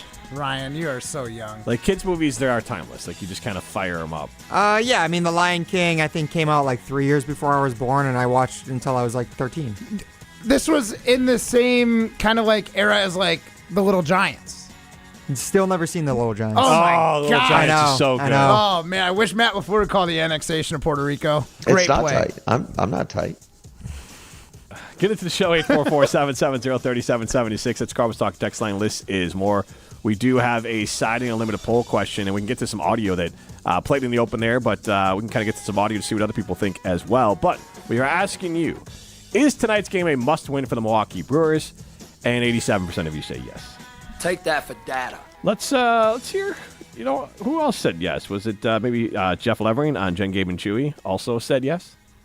Yeah, it's scary when you see 24 up and 24 down, right? But it was good to see a couple of walks, right? You're starting to see, okay, let's see some pitches, and that's really good going into a game like today against Yamamoto, who has had some command issues in the past. We saw that in this ballpark in July, where he didn't get out of the first inning. So I feel like there's some positivity that you can take away from the game last night. It's not a must-win, but going to LA down 2-0 does not sound great. So I would say today is as must-win as it gets over the course of the season. As must-win as it gets. I mean, until it gets repeat to them? an elimination Where's game. Molly? I get to throw to this guy. He just looks at me. She's in Beaver Dam now. We've lost her to the Beeve. Matt's response is, mm-hmm. Well, I mean, he eludes this. It's as must-win as a non-elimination game can get. I understand that, and I agree that you don't love 11% chance being the home team giving up 2 and then having to go on the road. So I get that, but it's truly not a must-win. For your sanity and your momentum as a baseball team, it's must-win. Do you still currently believe the Brewers will win this series? Yes. Do you believe they will win the series if they lose tonight's game? Less likely. No, really? Not as emphatic, yes. Wow, that's some real I would analysis. like to point this out, checking in with ChatGPT. ChatGPT has entered the chat. So I asked you, what does must win when people say it in sports? When people say a game is a must win in sports, they mean the team has to win to keep its hopes alive for playoffs, a championship, or even to stay competitive. In simple terms, a must-win game is one where losing has serious consequences, sometimes an elimination, sometimes a huge setback. There would be a setback. I guess I'll give it that. You ain't changed my mind, though. I'll ride or die with that 11%. Sometimes if that's all you give me. Sometimes it's not literal. It just means a team needs to win to regain confidence or avoid a slump. So okay, in short, ChatGPT. in short, you just got owned by ChatGPT. So in short, must win equals losing isn't an option if the team wants to achieve its goal. Well, I'm not going to agree with that. Like, it can still achieve its goal with the loss here. That's the whole point. It's not an elimination game. It's your odds go down drastically, and I get that. Here's an example. I love this. This thing because he knows what the ChatGPT knows what I ask. Regular season, it's a must-win for this is using it as an example. Yeah, it's a must-win for the Packers to stay in the playoff hunt. They're not eliminated, but a loss would make it very tough to advance. Beep boop bop bop beep. Matt. At the end of the day, the Brewers still control their own destiny if they lose this game. I hate that term, control your own destiny. It's not like they're relying on another team has to win and they can still manage. Even that phrase is misleading because that's like control your own destiny means like you're not eliminated from the playoffs, but the opponent is the one who also the Dodgers also control the series because they're an active participant in the series. Yeah. Well, I mean, it's like saying, you know what? The Bears control their own destiny. Yeah, they win all their games, they go win the Super Bowl. The better way to say it would be like, do the Dodgers control 80% of the Brewers' destiny in that case? Because in that case, if they lose 2 games, they would need the Dodgers to probably fall apart in at least 1 or 2, in probably 3 more games for the rest of the series. Yeah, what percentage does control your own destiny not? You don't I think if you don't have more than a 50% chance to win like the series, you don't control your own destiny. So if it goes to LA and you got a 13% chance to win the series based off the history of Major League Baseball, you don't control your own destiny. Destiny might throw you a bone, but you don't control it. No, if this is a mano game. There is no like losing control of your own destiny. You're on the field. You can control whether you win or lose that game. It's true, but But again, this is not in a vacuum. The Dodgers are. Yeah, but no other teams affect the Brewers, which is why the Dodgers do. Okay, the 2 teams playing are the only ones that can control. Matt, let me ask you game. then: do you trust the Brewers with their own destiny? Do you trust that they will be able to bounce back especially if they lose tonight's game? Can they bounce back and win the series? No! Don't say can. Say do you trust them to? Do you trust them to? Yeah, I believe they could do it. No. Okay, so what would you bet? Do you believe or do you think they would? I believe. Hope. Yes. Hope. Because Okay. if you 100%. believe, you'd bet like $1,000 that he'd come back. It'd be a hell of a payoff for you. Look way back to, I want to say it was Rodgers, the Super Bowl run. They won, 7 in a row? 7 in a row, I think, to get there. And there was the whole, run the table. That when they game lost before, in the NFC Championship game, you mean? 2016. Was it 16? Yes. I feel like to get into the playoffs the year that we won the Super Bowl, the Packers won 3, they were the 4 final games wild in a card. row. They were the final wild card spot, so they had no margin for error. So before they lost that last game, and he got on the mic, and I want to say that was the run the table year. Maybe you're referring to 16. Year? No. No, relax was later. But either way, that game before where they lost, people would have said that was like a must win because they would have had to win 4 in a row and then play all of their playoff games on the road. Matt, I'm just saying, but they control their own destiny. You're doing 2 different because sports. You're playing but in this case, their Brewers, odds of going to the playoffs were probably less than 20% at that point in time, and they control their own destiny. The Brewers have that opportunity, win or lose tonight. It's not the same. They're going to play the same damn team over and over again. The team that went to Milwaukee in this case, if the Brewers lose and beat them twice, the Brewers now. I'm talking from an actual baseball side of it. Their best pitcher's out the window. They're down 0-2. They've spent a lot of mental and physical energy going. Then you have to go to LA. So yeah, anything can happen. But when you're trying to have a sports conversation, your answer can't just be, well, stranger things have happened. No, I'm just saying that you're pointing out the exceptions and acting like that's the rule. I'm just saying they control their own destiny. Sure, their odds are not good. But the only 2 teams that have influence on it are them and the Dodgers. Do you control your own destiny when you're driving in an icy rainstorm 80 miles per hour on a road? No, because there's other cars. There's a bunch of other factors. There's another team you play? I'm saying, fine, even on a blank road. If you're just on a road, no other cars there, you're going 80 miles per hour. You in theory, you control your own destiny because you got the steering wheel. 100%. But there's other factors, right? That are more than likely you would not do that because it's going too fast for conditions, right? I don't think this analogy is really has anything to do with it. Well, in this case, I would imagine there's probably a 13% chance that you make it to your destination if you're driving at 90 miles per hour on an icy road. I'd say there's a 0% chance, honestly. If you're driving on icy roads and 90 miles per hour. Freezing rain. Okay, that might be worse, honestly. But you get my point. Yes, in theory, I control my own destiny, but more often than not, my destiny is going to be in the dirt. And there is something to be said that on top of that, too, is if they lose 2 games, there's a great phrase that William Contreras used. He had a Players Tribune article at the end of the season and going into the postseason saying why he actually felt really happy that he ended up with Milwaukee after getting traded from the Braves. Because at first, he didn't want to be there. He didn't feel good about being traded from Atlanta to Milwaukee. He didn't think he'd like the situation. He was in a winning franchise, winning organization. And there's a lot that had to change before he felt good about being in Milwaukee again. But then once he got the right team around him, and especially this year's team, like he believes they have the unity, what he called unidad in his native language, that they have the resilience to make it through and to bounce back and fight through adversity, which they're going to need to at this point after going down 0-1. Like they need to do that as is. Going on to 0-2 would be terrible. But on top of that, he even mentioned a line that's used in soccer and also in a lot of South American countries where it's like the ball is round. And the idea that there are certain things that happen in a baseball game, especially where random stuff happens and you can't control it. Like, you could say that it was in Sal Frelick's destiny. He had control of his own destiny when he bounced the ball up to himself and got a ground out double play in center field at the outfield wall. Like, that wasn't really in his own control at that point. Like, stuff's good. So much would have to break for them to come back and win this series if they were to go down 0-2. Like, they would need so much to go right, and there'd be zero margin for error.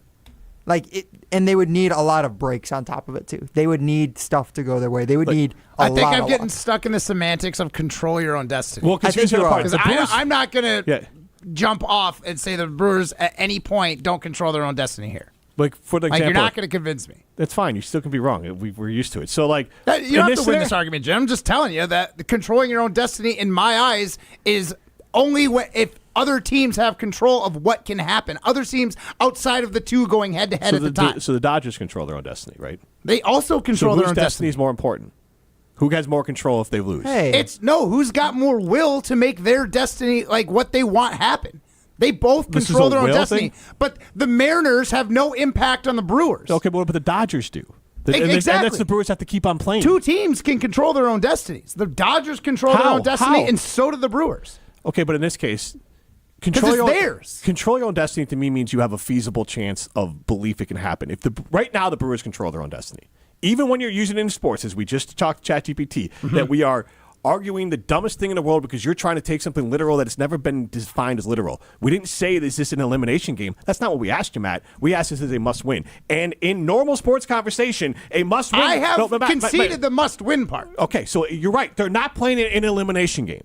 You're right. You're right on that. And I'm agreeing with you. With how the world uses the phrase, is this a must-win? This game, when you have a 11% chance at best, according to the history of baseball, the oldest damn sport in the world, to go out and win this tonight feels like a must-win because realistically, I can't say someone controls their own destiny when they only have a historical 11% chance of winning. And because also the way that phrase works, elimination game and control your own destiny, is not literal.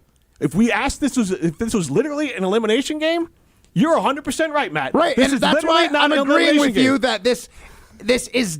You're right, Jim. This is a must-win. Okay, you've converted me, but I'm not conceding on the control your own destiny. You're not saying you don't have no chance at all. That's what you're not saying. You're not saying that they should quit. You're not saying you're not going to stop cheering for them, but. And you can do what you want with your hope, but let's just be honest. If the Packers had 11% chance to win with 2 minutes to go in the game, you're going to still, as much as you want to not feel like that, you're going to be like, I know Aaron's got the ball, but it's the Hail Mary. And yes, as a fan, you can feel like that, and it is possible, but the most likely preponderance of evidence shows you're probably screwed. You're probably going to lose that one. And that's what we're asking. I understand the numbers. I'm glad because 87% of us agree. 87% of us are on one side. Yeah, and I've flipped you guys have convinced me. Like, we don't have to say literally that it's a must-win because it's not.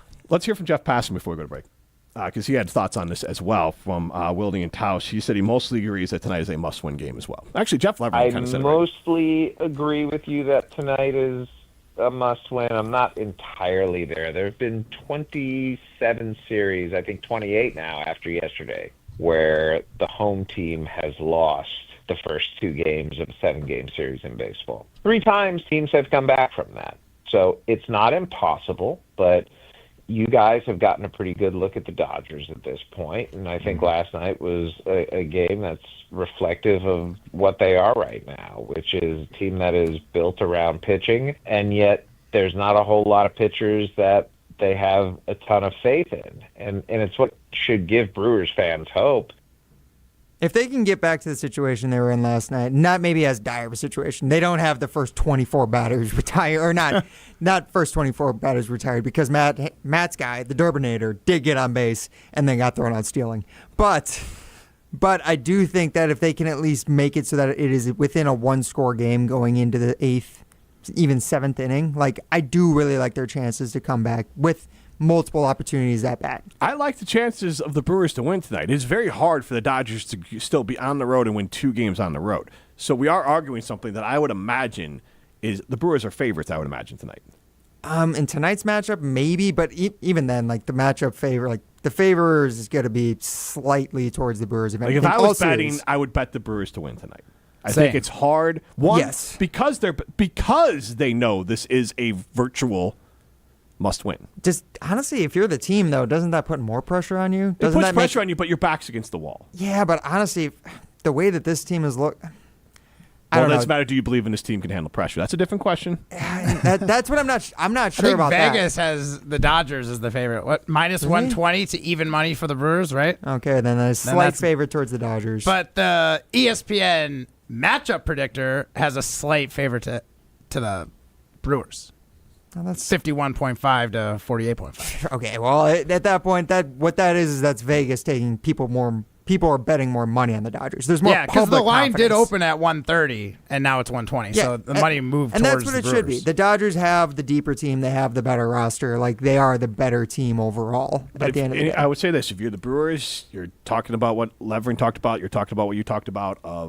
They rocked Yamamoto the last time he was here. Mm-hmm. Yes. And so if they can get back to Roki Sasaki, because he did not look ready for the moment last night at all. Right. Like, their relief pitchers, their bullpen is not great, and they can do damage there, but you have to survive those first 7 innings. Yeah, he was very dependent on. He was missing, but there was a lot of that were like hitting the lines on the strike, like on the outside of it. That if that strike zone, all you needed to see was his face. Right. When you saw his face when they pulled him out, he was shook. Oh yeah, he was so. For sure. rattled. I mean, well, yeah, because he left with 2 men on. Yes. Yeah. But I mean, that's gonna carry. I'm saying when he first came out, I think he started rattling himself by not being able to get the strikes. Exactly. Because he wasn't, and the calls were fair. But he was trying to paint the corners, and he missed them by like a half inch every time. But even then, that's what they need to pick at. The Brewers need to put him in that position again. They need to put the Dodgers, because that's the that is like the one section of any of these games where they will have a true advantage. And then here's the other part of it: if the Dodgers win, all that pressure is off, because then you're at home, and now you're up 2-0, and now the closer comes in. He's like, well, if I do blow this, like,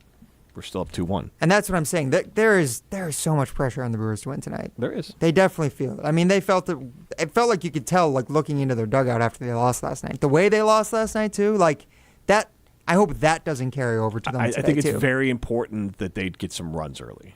I think they need some confidence. You don't think getting the bases loaded gives them a little bit of confidence? Like, hey, we obviously just didn't survive a guy who had a career game. That, yes. But we scrapped back. We had the bases loaded and we were in it. If anything, that's the positive spin I would be telling the players. Like, you guys were in the mix there at the end, and we went up against a guy who had one of the best outings in postseason history for his time on the mound, and we were still able to keep him within 2 runs, get a run back, and have a shot in the 9th with the bases loaded. To me, in the postseason, it's not about whether or not you came back, you fought well, or whether you should have won, who should have won. None of that matters to me, and I don't think, as a player, I'm not sure what they think, but I think when you look at the postseason, it's about stealing wins and getting W's, no matter how you do it. That's all that matters, and that's what gives you confidence. Well, I can tell you as a player, that's what I would look at as far as rolling forward after a loss that might be tough to swallow. You have to find something positive to go into the next game. Otherwise, like Jim said about the Cubs series, you could beat yourself losing the last game. I hope they do. They need to. Baseball's weird because it's one of those sports where the playoffs are so dramatically different than the regular season. It's so drawn out, raise it in the trail mix, be steady Eddie, come back the next day, lose 3 in a row, not a big deal, whatever. even 4 in a row, you can still turn it around, crank off a winning streak, and over the course of 162 games, things will usually even out. But then the playoffs are the exact opposite, and that's why it's so weird because hockey's like that as well. But honestly, there's no sport like baseball. Basketball too. But those are 80. This is 162. Yeah, but basketball postseason, like you can tell those guys ramp it up. Oh, right. But I just mean the whole vibe of the season changes from like in the NBA, you lose 3 in a row, it's kind of a big deal. You could lose 4 or 5 in Major League Baseball and be like, you're fine. Yeah. You're right. They're in the same ballpark, different than football, but just the idea of it's 162 summer chill vibe, and all of a sudden the playoffs are like, everything matters all the time. And before that, I was like, does life even matter, man? Let's just play some ball. And then it goes to like, wham! Every pitch is the most important thing that's ever happened in your life. It is such a jarring juxtaposition of regular season. So why do you playoffs. hate it so much, Jim? Because I don't like baseball. This is Jim Matt and Molly. Go to canopy-wealth.com if you want to learn how they can help you as a fiduciary invest your money, find the right financial plan for you. That's canopy-wealth.com. This is Jim Matt and Molly, presented by Coors Light. You're listening to Jim, Matt, and Molly. The Barry Alvarez Show, live from Ruth Chris Steakhouse with Jesse Nelson, Tarek Sala, Derek Engler, Barry Alvarez. Amen. Amen, Barry. So you Amen, can tell Derek. Rutledge that. Amen, Molly. Absolutely ridiculous. Molly, what is bothering you about this voice? Why are you getting so sweaty? Presented by Coors Light on 100.5 ESPN, the ESPN Wisconsin app, and ESPN Madison on YouTube. I wasn't sure if college was right for me. I worried that it would be too stressful or rigid, but I'm so glad I didn't let that stop me. At Madison College, the atmosphere is relaxed, and the instructors are friendly and collaborative. It's such a cohesive environment. My advice to others, take a deep breath and go for it. There's more to your story at Madison College. Visit madisoncollege.edu to get started. At J&K Security Solutions, protecting your home or business is more than just the priority. It's what we do. I'm President Jeffrey Beckman. Since 1987, J&K Security Solutions has been committed to providing Madison and Southern Wisconsin with dependable security solutions. Whether it's security, fire, or the latest automation solutions, go to jksecurity.com to see how J&K can help keep your home or business secure. Get protected now at jksecurity.com. Coors Light presents To Chill or Not to Chill. When your friend skips your favorite song on the playlist. End the friendship. Or choose chill because that song lives rent-free in your head anyway. And you planned ahead by bringing Coors Light to the party. And the sound of that ice-cold can cracking open was music to your ears already. Coors Light. Choose chill. Celebrate responsibly. 2024 Coors Brewing Company, Golden, Colorado. Actual price will depend on product and subscription plan. Featured products are compounded drug products, which the FDA does not approve or verify for safety, effectiveness, or quality. Prescription products require an online consultation with a healthcare provider who will determine if appropriate. See website for details, restrictions, and important safety information. Want a boost in and out of the bedroom? Hims has you covered. Introducing a new 2-in-1 approach to level up your game. Tadalafil for better bedroom performance and zinc for testosterone support. Put it all together and you've got what you need to turn things all the way up. Getting started is simple. Just go to hims.com/joy to start your free online visit. Through Hims, you can access ED treatments including pills, chews, and more. 100% online. No office visits, no pharmacy lines. Just fill out a simple intake form and a licensed medical provider will determine if treatment's right for you. If prescribed, it ships free and discreetly to your door. Find affordable treatment options at up to 95% less than brand names at hims.com/joy. That's hims.com/joy, hims.com/joy. In the next 30 seconds, I'm going to tell you how to save money and save the planet. It's simple. Ditch your energy bill and make the switch over to Everlight Solar. While electricity prices keep rising, Everlight Solar will give you the chance to take ownership of your power while also reducing your carbon footprint. As a local company based out of Madison, they'll be there with you every step of the way as you make the switch to solar. To learn more about how you can save money and save the planet, go to everlightsolar.com. It's football season in Wisconsin and the energy is electric. Get ready to fuel up the hype with Monster Energy. With bold flavors and that legendary kick, Monster gives you the power to go all 4 quarters. Whether you're tailgating before the big game, watching with friends at home, or catching every play at your favorite spot. Because game day isn't just about football. It's about bringing the energy wherever you are. Stop by your local Piggly Wiggly to pick up a Monster Energy drink today. Monster Energy. Unleash the beast. Greg Scalzo here for Buck & Honey's. This fall, Buck & Honey's is celebrating their 15-year anniversary with 15 days of giveaways. From October 6th through the 20th, they're giving away a huge prize to one lucky winner every single day. Buck & Honey's is beyond grateful for their loyal guests and the amazing team who've supported them over the years, and it's time to give back. Enter at any of their locations in Sun Prairie, Monona, Wanakee, or Mount Horeb, and follow them on social media for more ways to sign up. I'll see you at Buck & Honey's. This is Martin Selsaker from Norway. You're listening to Jim, Matt, and Holly on 100.5 ESPN Madison. Ain't shady, baby, I'm hot like the prodigal son. Big up battle, eeny, meeny, miny, moe, and flower. You're the chosen one.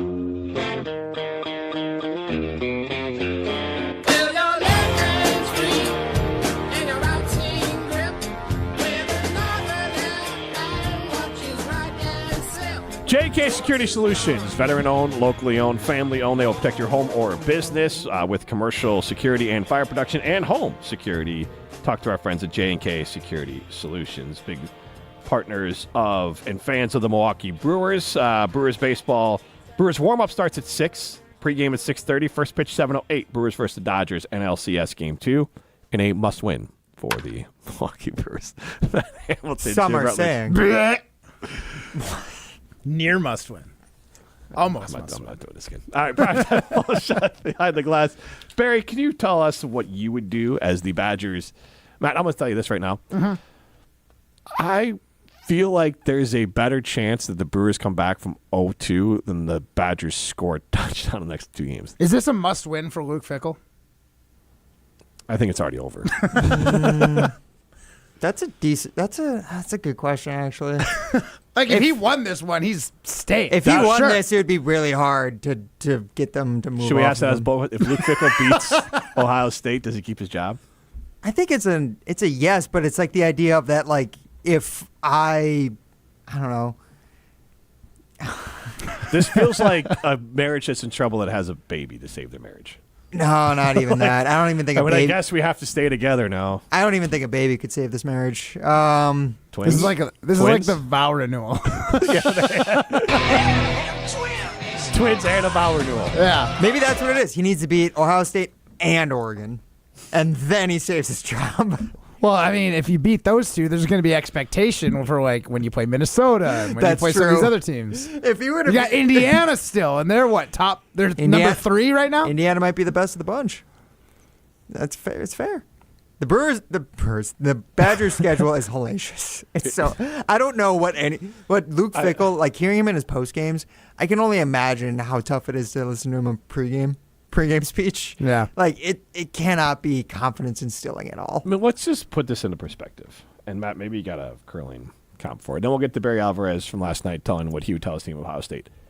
The Badgers put all their eggs in the Iowa basket.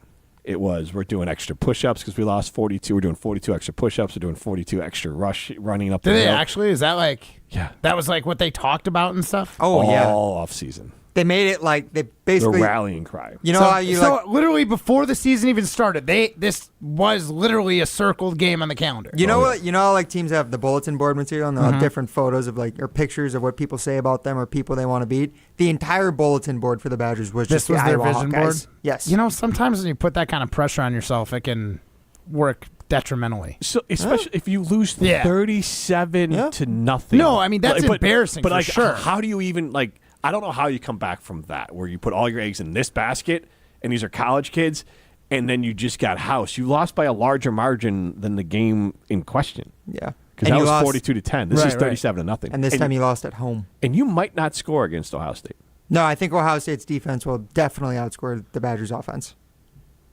I think Ohio State's backups could beat the Badgers. Wait, you think the defense is going to outscore the offense? Ohio State's defense will outscore so like the Badgers' they will offense. have a pick six. I think or some scoop and score. I think the spread for points scored by the Badgers' offense versus Ohio State's defense, like versus how many points Ohio State's defense will score, like I would give Ohio State's defense like 7.5 points. I'll bet you a buck. I think that's You what want to I bet a buck that the Badgers' offense puts up more points on the scoreboard than the Ohio State defense? Sure. All right. Okay. Game on. For sure. Honestly, I think, honestly, that it feels like a safer bet for you, but yeah. If you were to say that to somebody who had no idea, like knows football but had no idea what happened last week, like that would seem like such a silly bet in your side. And I'm doing this because they're so bad. I just want to ask you this That's question. That's crazy. Take a guess. Maybe you know. What was Hunter Simmons' stat line? We read it yesterday, actually. We read it during the show. Yeah, no, I do remember. It was like he had 8 completions, 2 interceptions, 1 fumble. There you go.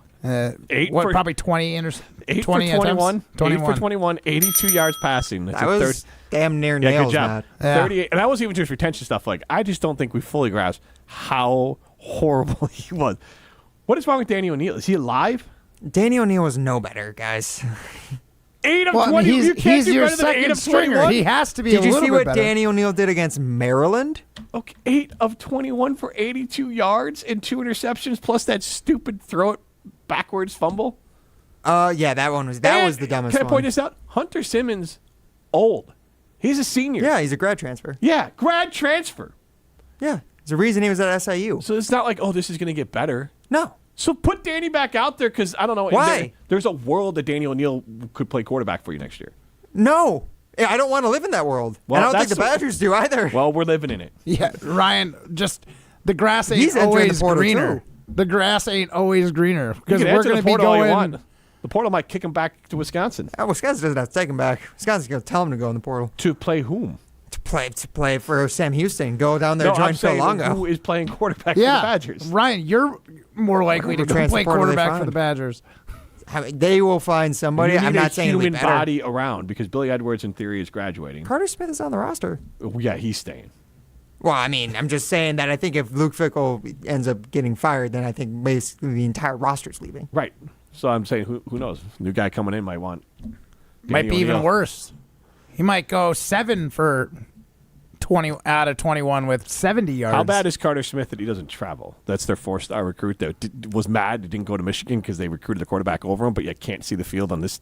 He's a true freshman. If he's only 18, you don't want to rush the guy out there and make it worse for his development. If you put a guy out there too soon, you can make it. It can hurt them. Can I just ask this? It's rhetorical, and it's not specific about Carter. But why are the Badgers seem like the only school in college football history that can't play a freshman at quarterback?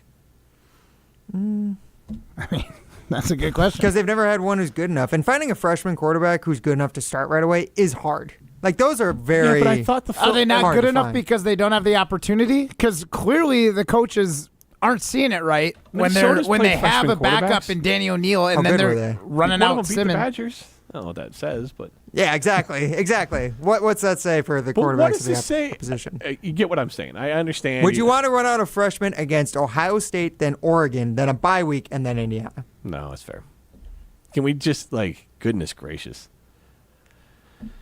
What do you think? The Badgers are cooked. This is just so depressing. What do you think Barry Alvarez let's would hear say from to the Barry team? Alvarez.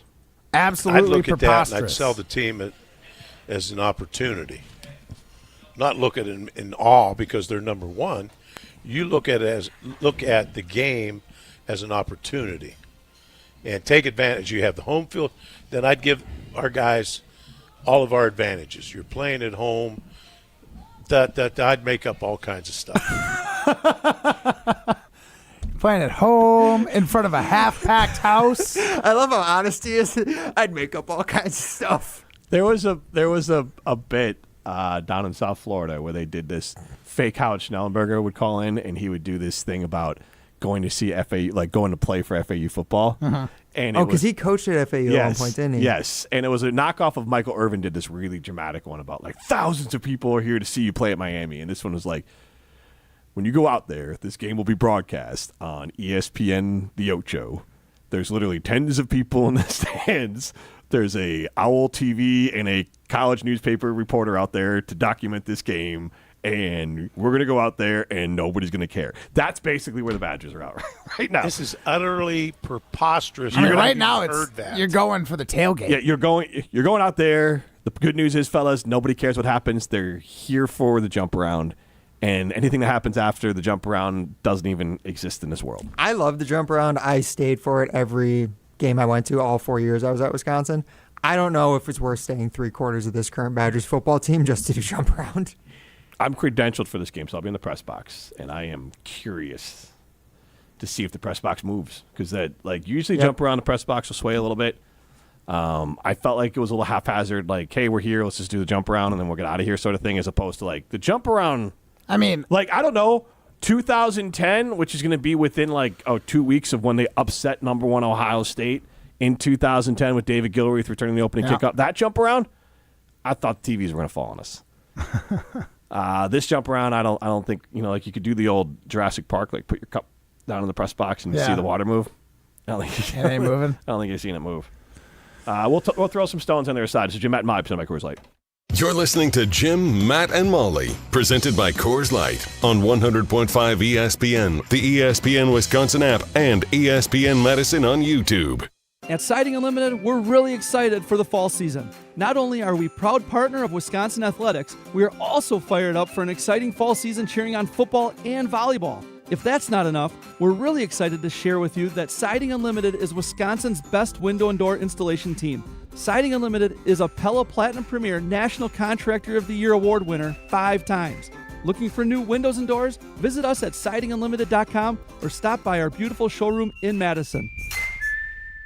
When it comes to your health, do you want to buy something online, or do you want to meet with someone local? A local doctor with a family-owned business that cares about you. That's right, you want to meet with Nestor Rodriguez and Ashley Rodriguez at Carbon World Health. You have questions about cryotherapy, red light therapy, hormone replacement treatments, GLP-1s, or you just want to have a great workout. Carbon World Health is there for you. They have a new location in Sun Prairie, and they have their original location in Madison. So when it comes to your health, there's nowhere better to go than Carbon World Health in Madison and now in Sun Prairie.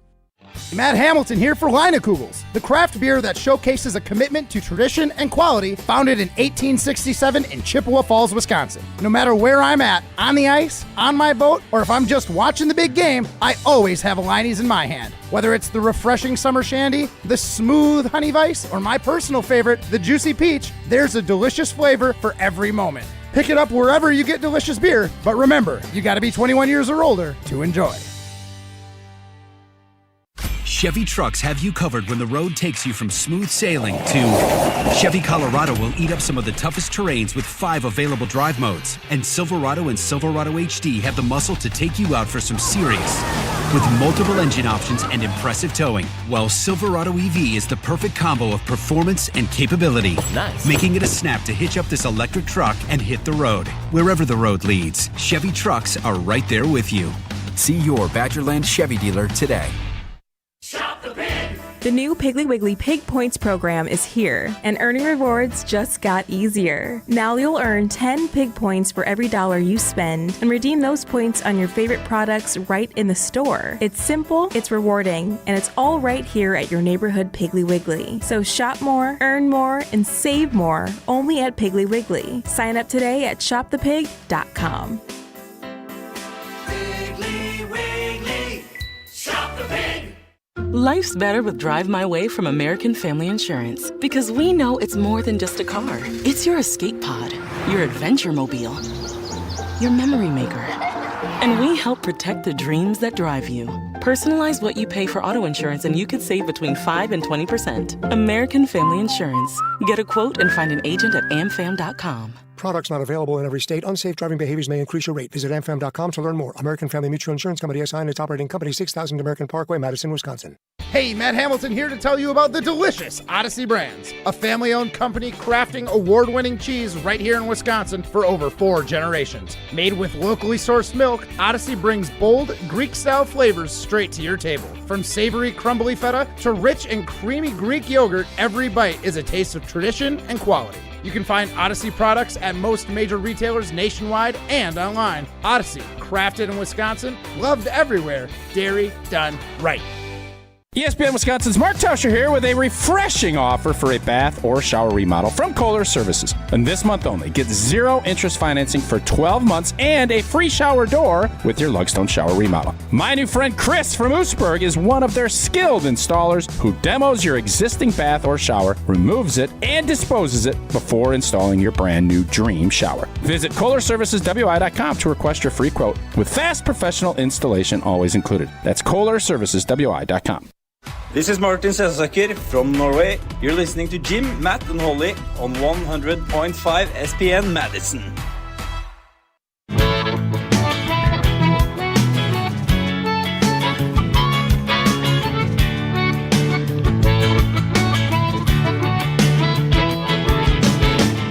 It doesn't matter what I say.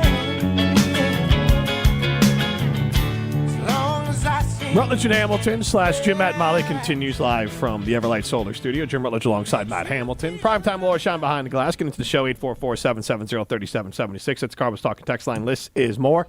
Go be a winner. Go to Ho Chunk Gaming Madison. Millions of dollars are won every single weekend at Ho Chunk Gaming Madison. So go be a winner and go to Ho Chunk Gaming Madison. Let's throw some stones. 1, 2, 3, Some takes are cooler than others. You know this kid is as cool as the other side of the pillow. Some opinions are just cooler than the rest. Now what's cooler than being cool?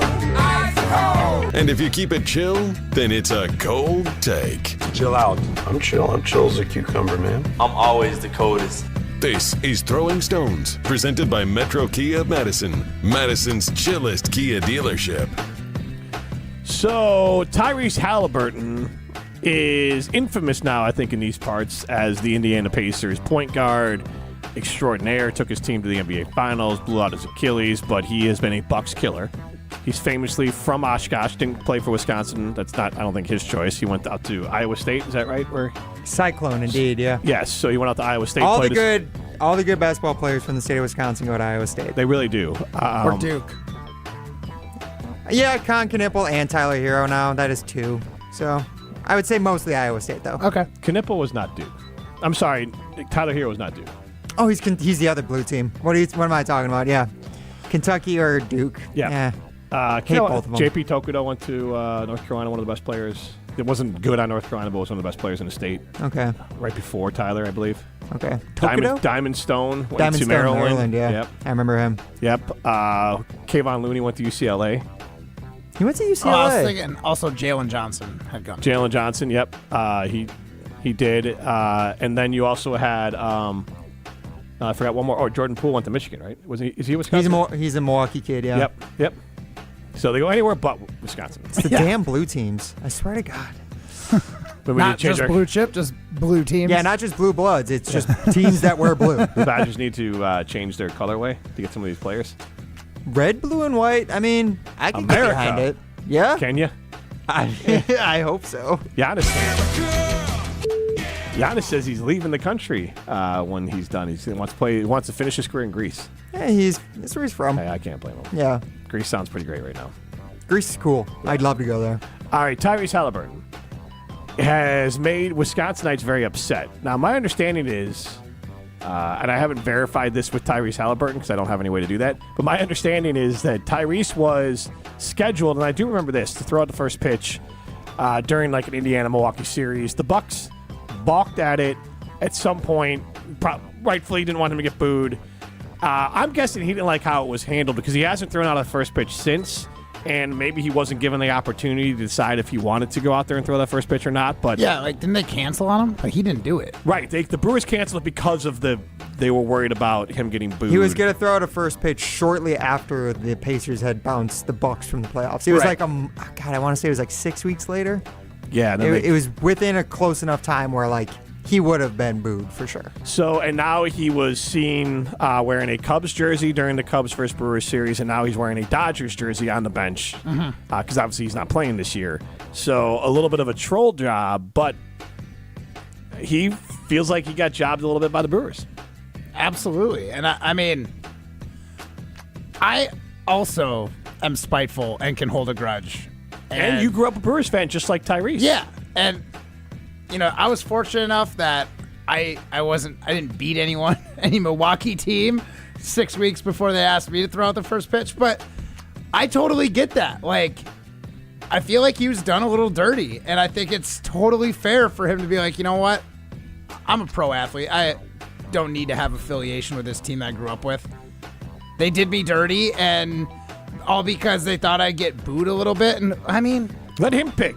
Yeah, maybe just give him a warning, like, hey, I don't know if the fans are going to be super receptive and to I you, think he but was pretty aware that was going to we be the want case. you back because you're a Wisconsin guy, and that's what the Brewers do. They like to represent Wisconsin. Go boo in a bar. In those first pitch. Also, like, don't ever offer it then. Yeah, I'm not saying he's in the wrong one little bit for this. Right. And I mean, I love a good grudge. It's motivating. So let's spin it positive. What are some teams that you are now a fan of because of their experience, how they treated you? Oh, Golden Knights. I like the Twins. Minnesota Gophers hockey. It's been good to me. Seattle Mariners invited us out. Is that and why we're you keep honored. bringing up the Mariners so much over the last 48 hours? You've been bringing up how well they're doing against the Blue Jays in the ALCS. Well, that, and I got a teammate that is from Alaska, so that's like the proxy team.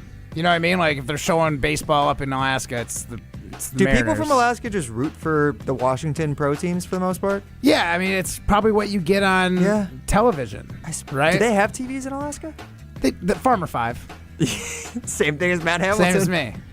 So, like, they get a check every year. I learned that recently. People in Alaska? Yeah. It's like a cost of living check / also pay you to live there sort of thing. But it's because everything's so expensive to send it up there. Oh, right. gotcha. And then it's a little bit of an incentive. At least you're not losing money up there. Maybe you make a few bucks out of it. Have any pro teams from Alaska ever treated you well, Matt? Should they? Is there a pro team in Alaska that There's should be no aware pro of? curling team in Alaska? No. No? No, all the good curlers end up moving south so they can not have to pay that crazy extra dollars to travel. You know how much more expensive it is for a guy from my teammate who now lives in Seattle? If he wanted to fly to like Toronto, stupid expensive compared to going Seattle to Toronto. Yeah, like that guy would blow the budget for the team. Like, we've got X amount of dollars to spend, and 2/3 of it's going to go to one of 4 players.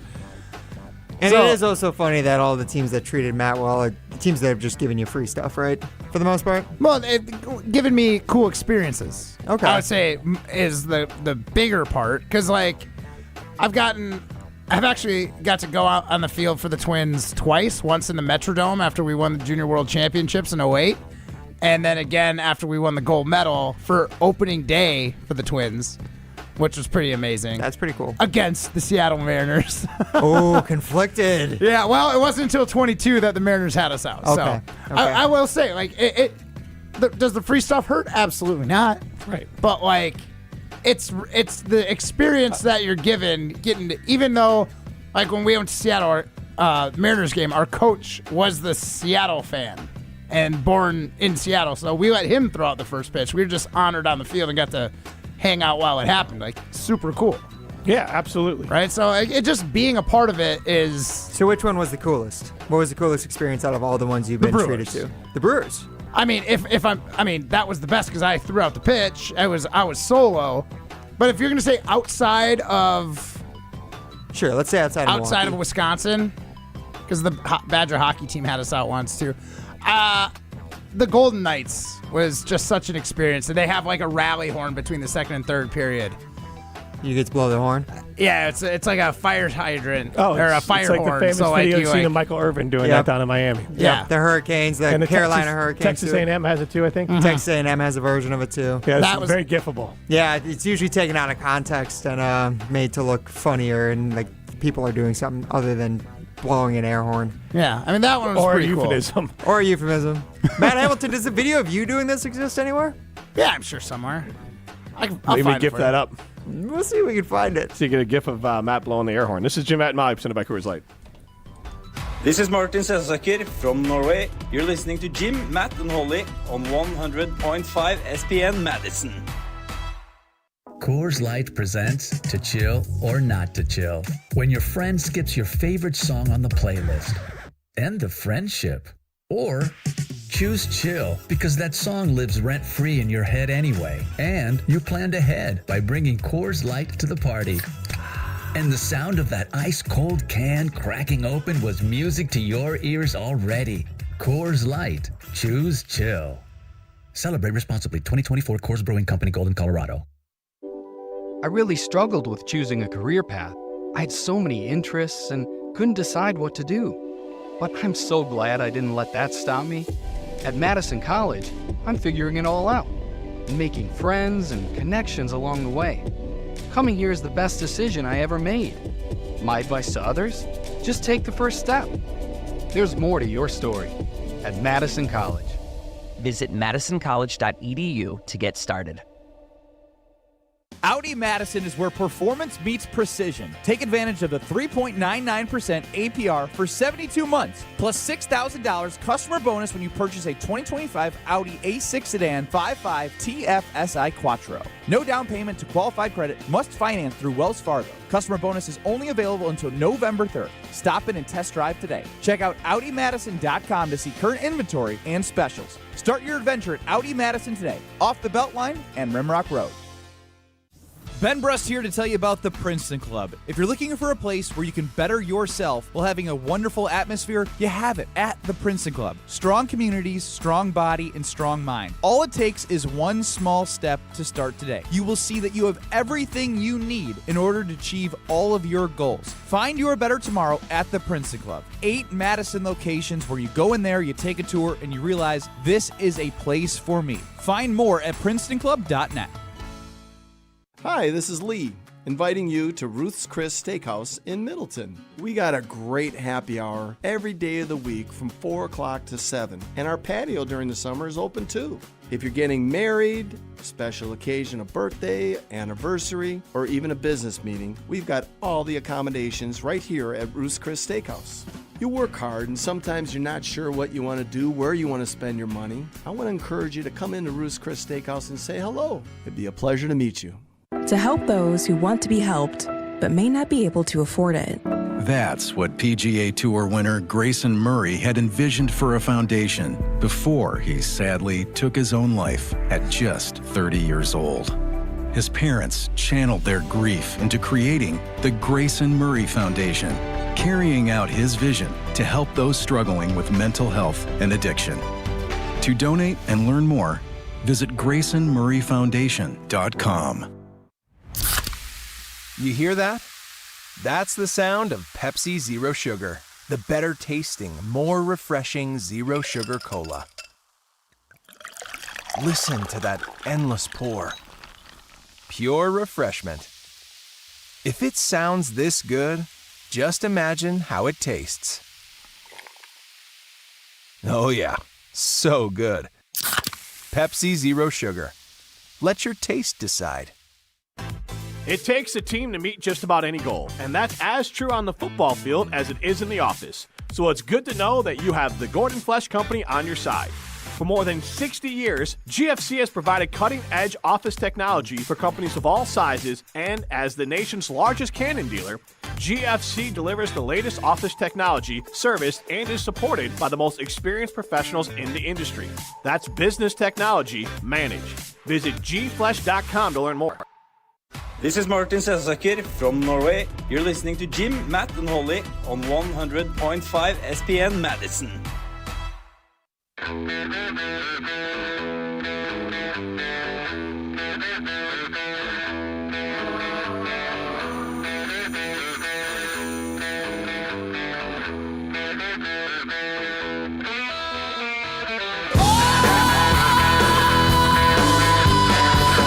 Chris Steakhouse in Middleton, home of the Sizzle, Swizzle, and Swirl Happy Hour. Check them out tonight or any night for a great Coors Light, steak sandwich, burger, so many great options at Ruth's Chris Steakhouse in Middleton. He's Matt Hamilton. I'm Jim Rutledge. Primetime Warriors Sean behind the glass. Molly Brown back at it tomorrow. And then on Thursday, we are going to be at Ho Chunk Gaming Madison, one of our favorite places to be. Matt, I think the last time we were there, you won some money. Well, that's where winners go. But yeah, so we'll be there. And I don't know what the rules are because we're going to be on the ESPN Madison YouTube stream and the second stream on the ESPN Wisconsin app. So you'll be able to watch the game along with us. I don't think there's a better way to watch that game than just watching along with us. And we'll be able to see it there at Ho Chunk Gaming Madison But maybe we'll take turns sneaking away and play. I don't think we can video it. I think there's weird rules against that. Videoing people playing slots. I think that's one of those weird things you can't do. Just specifically slots? Yeah. Or even just a card table. I don't think you can videotape and post it anywhere from a casino. I've never heard of that. I believe that's a rule. Okay. So, it doesn't mean we can't I'll make do sure our to bring show. my high-definition camera. Yeah. Doesn't mean it's just saying, we can't just be on video, Matt. Can I say, my favorite slot machine? I don't know if it's still there. So, but I have one. We can't, so maybe it's just like what we'll have to do for the watch along with the Brewers. We can't show the broadcast. We can't have the broadcast on, but Jim could do play-by-play of Matt Hamilton at the slot machine. Exactly. Yes. Yes. I think there's something, at least back in the day, my friend who does marketing there said that he got dinged a few times because you technically, or only the casino is the one that can video something and put it up on social of a actual game going. So on Thursday, are we going to get live Jim Rutledge play-by-play of Matt Hamilton's day at the slots? Mm-hmm. He gives it a pull. Sure.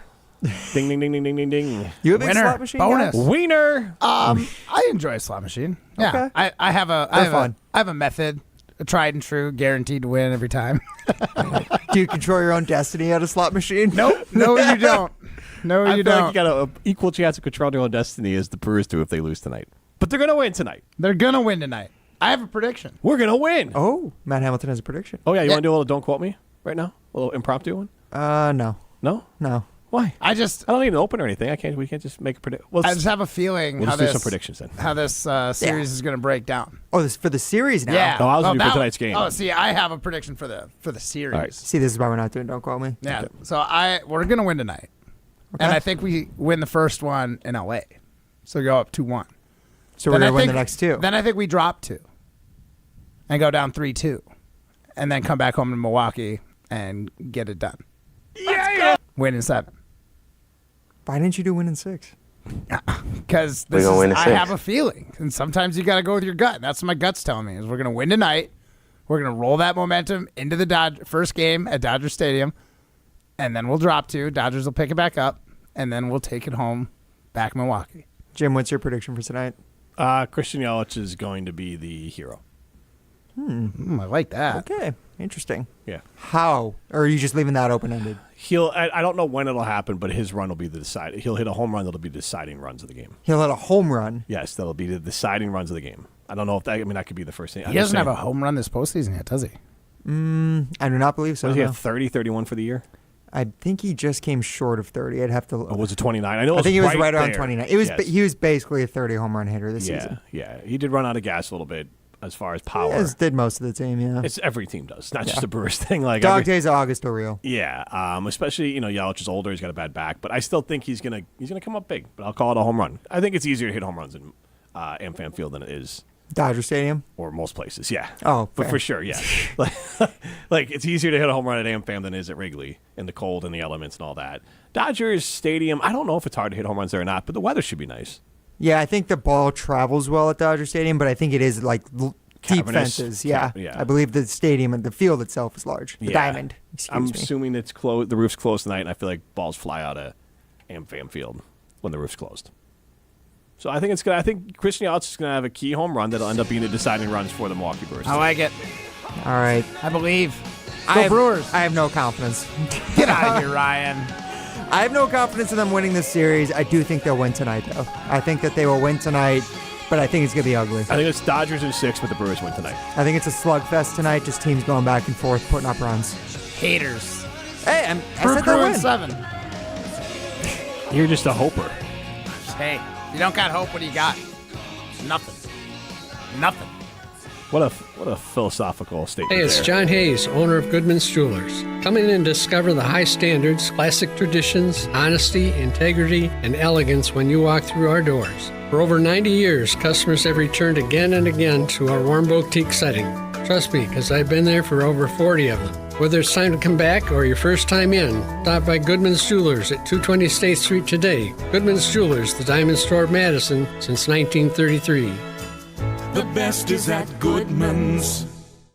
UW Credit Union presents the Prep Mania Student Athlete of the Week, supporting local student athletes as they grow on the field, in the classroom, and in the community. UW Credit Union is here for every U. Learn more at uwcu.org. Here's Dennis Semrau with the UW Credit Union Student Athlete of the Week. Our ESPN Madison UW Credit Union Student Athlete of the Week, Tyler Vogt, Middleton High School. Welcome. Thank you. Thanks for having me. Now, you play football and baseball. Yep. Baseball had always been your love, but kind of changed a little bit when you got to high school. Yeah, so I started football my freshman year, and I was like, man, this is something. This is awesome. And baseball my whole life. I mean, I still love it. I plan to play in the spring, and, I'll just have fun with it. What kind of impact will Middleton leave on you when you leave this campus? I'm proud to be a Cardinal. I will always be proud to be a Cardinal. The community, the love, the brotherhood within the football team, within the baseball team. We talked about the welcoming factor. You go into that school and you feel welcomed. You feel loved. You feel like you belong. I'll always remember that.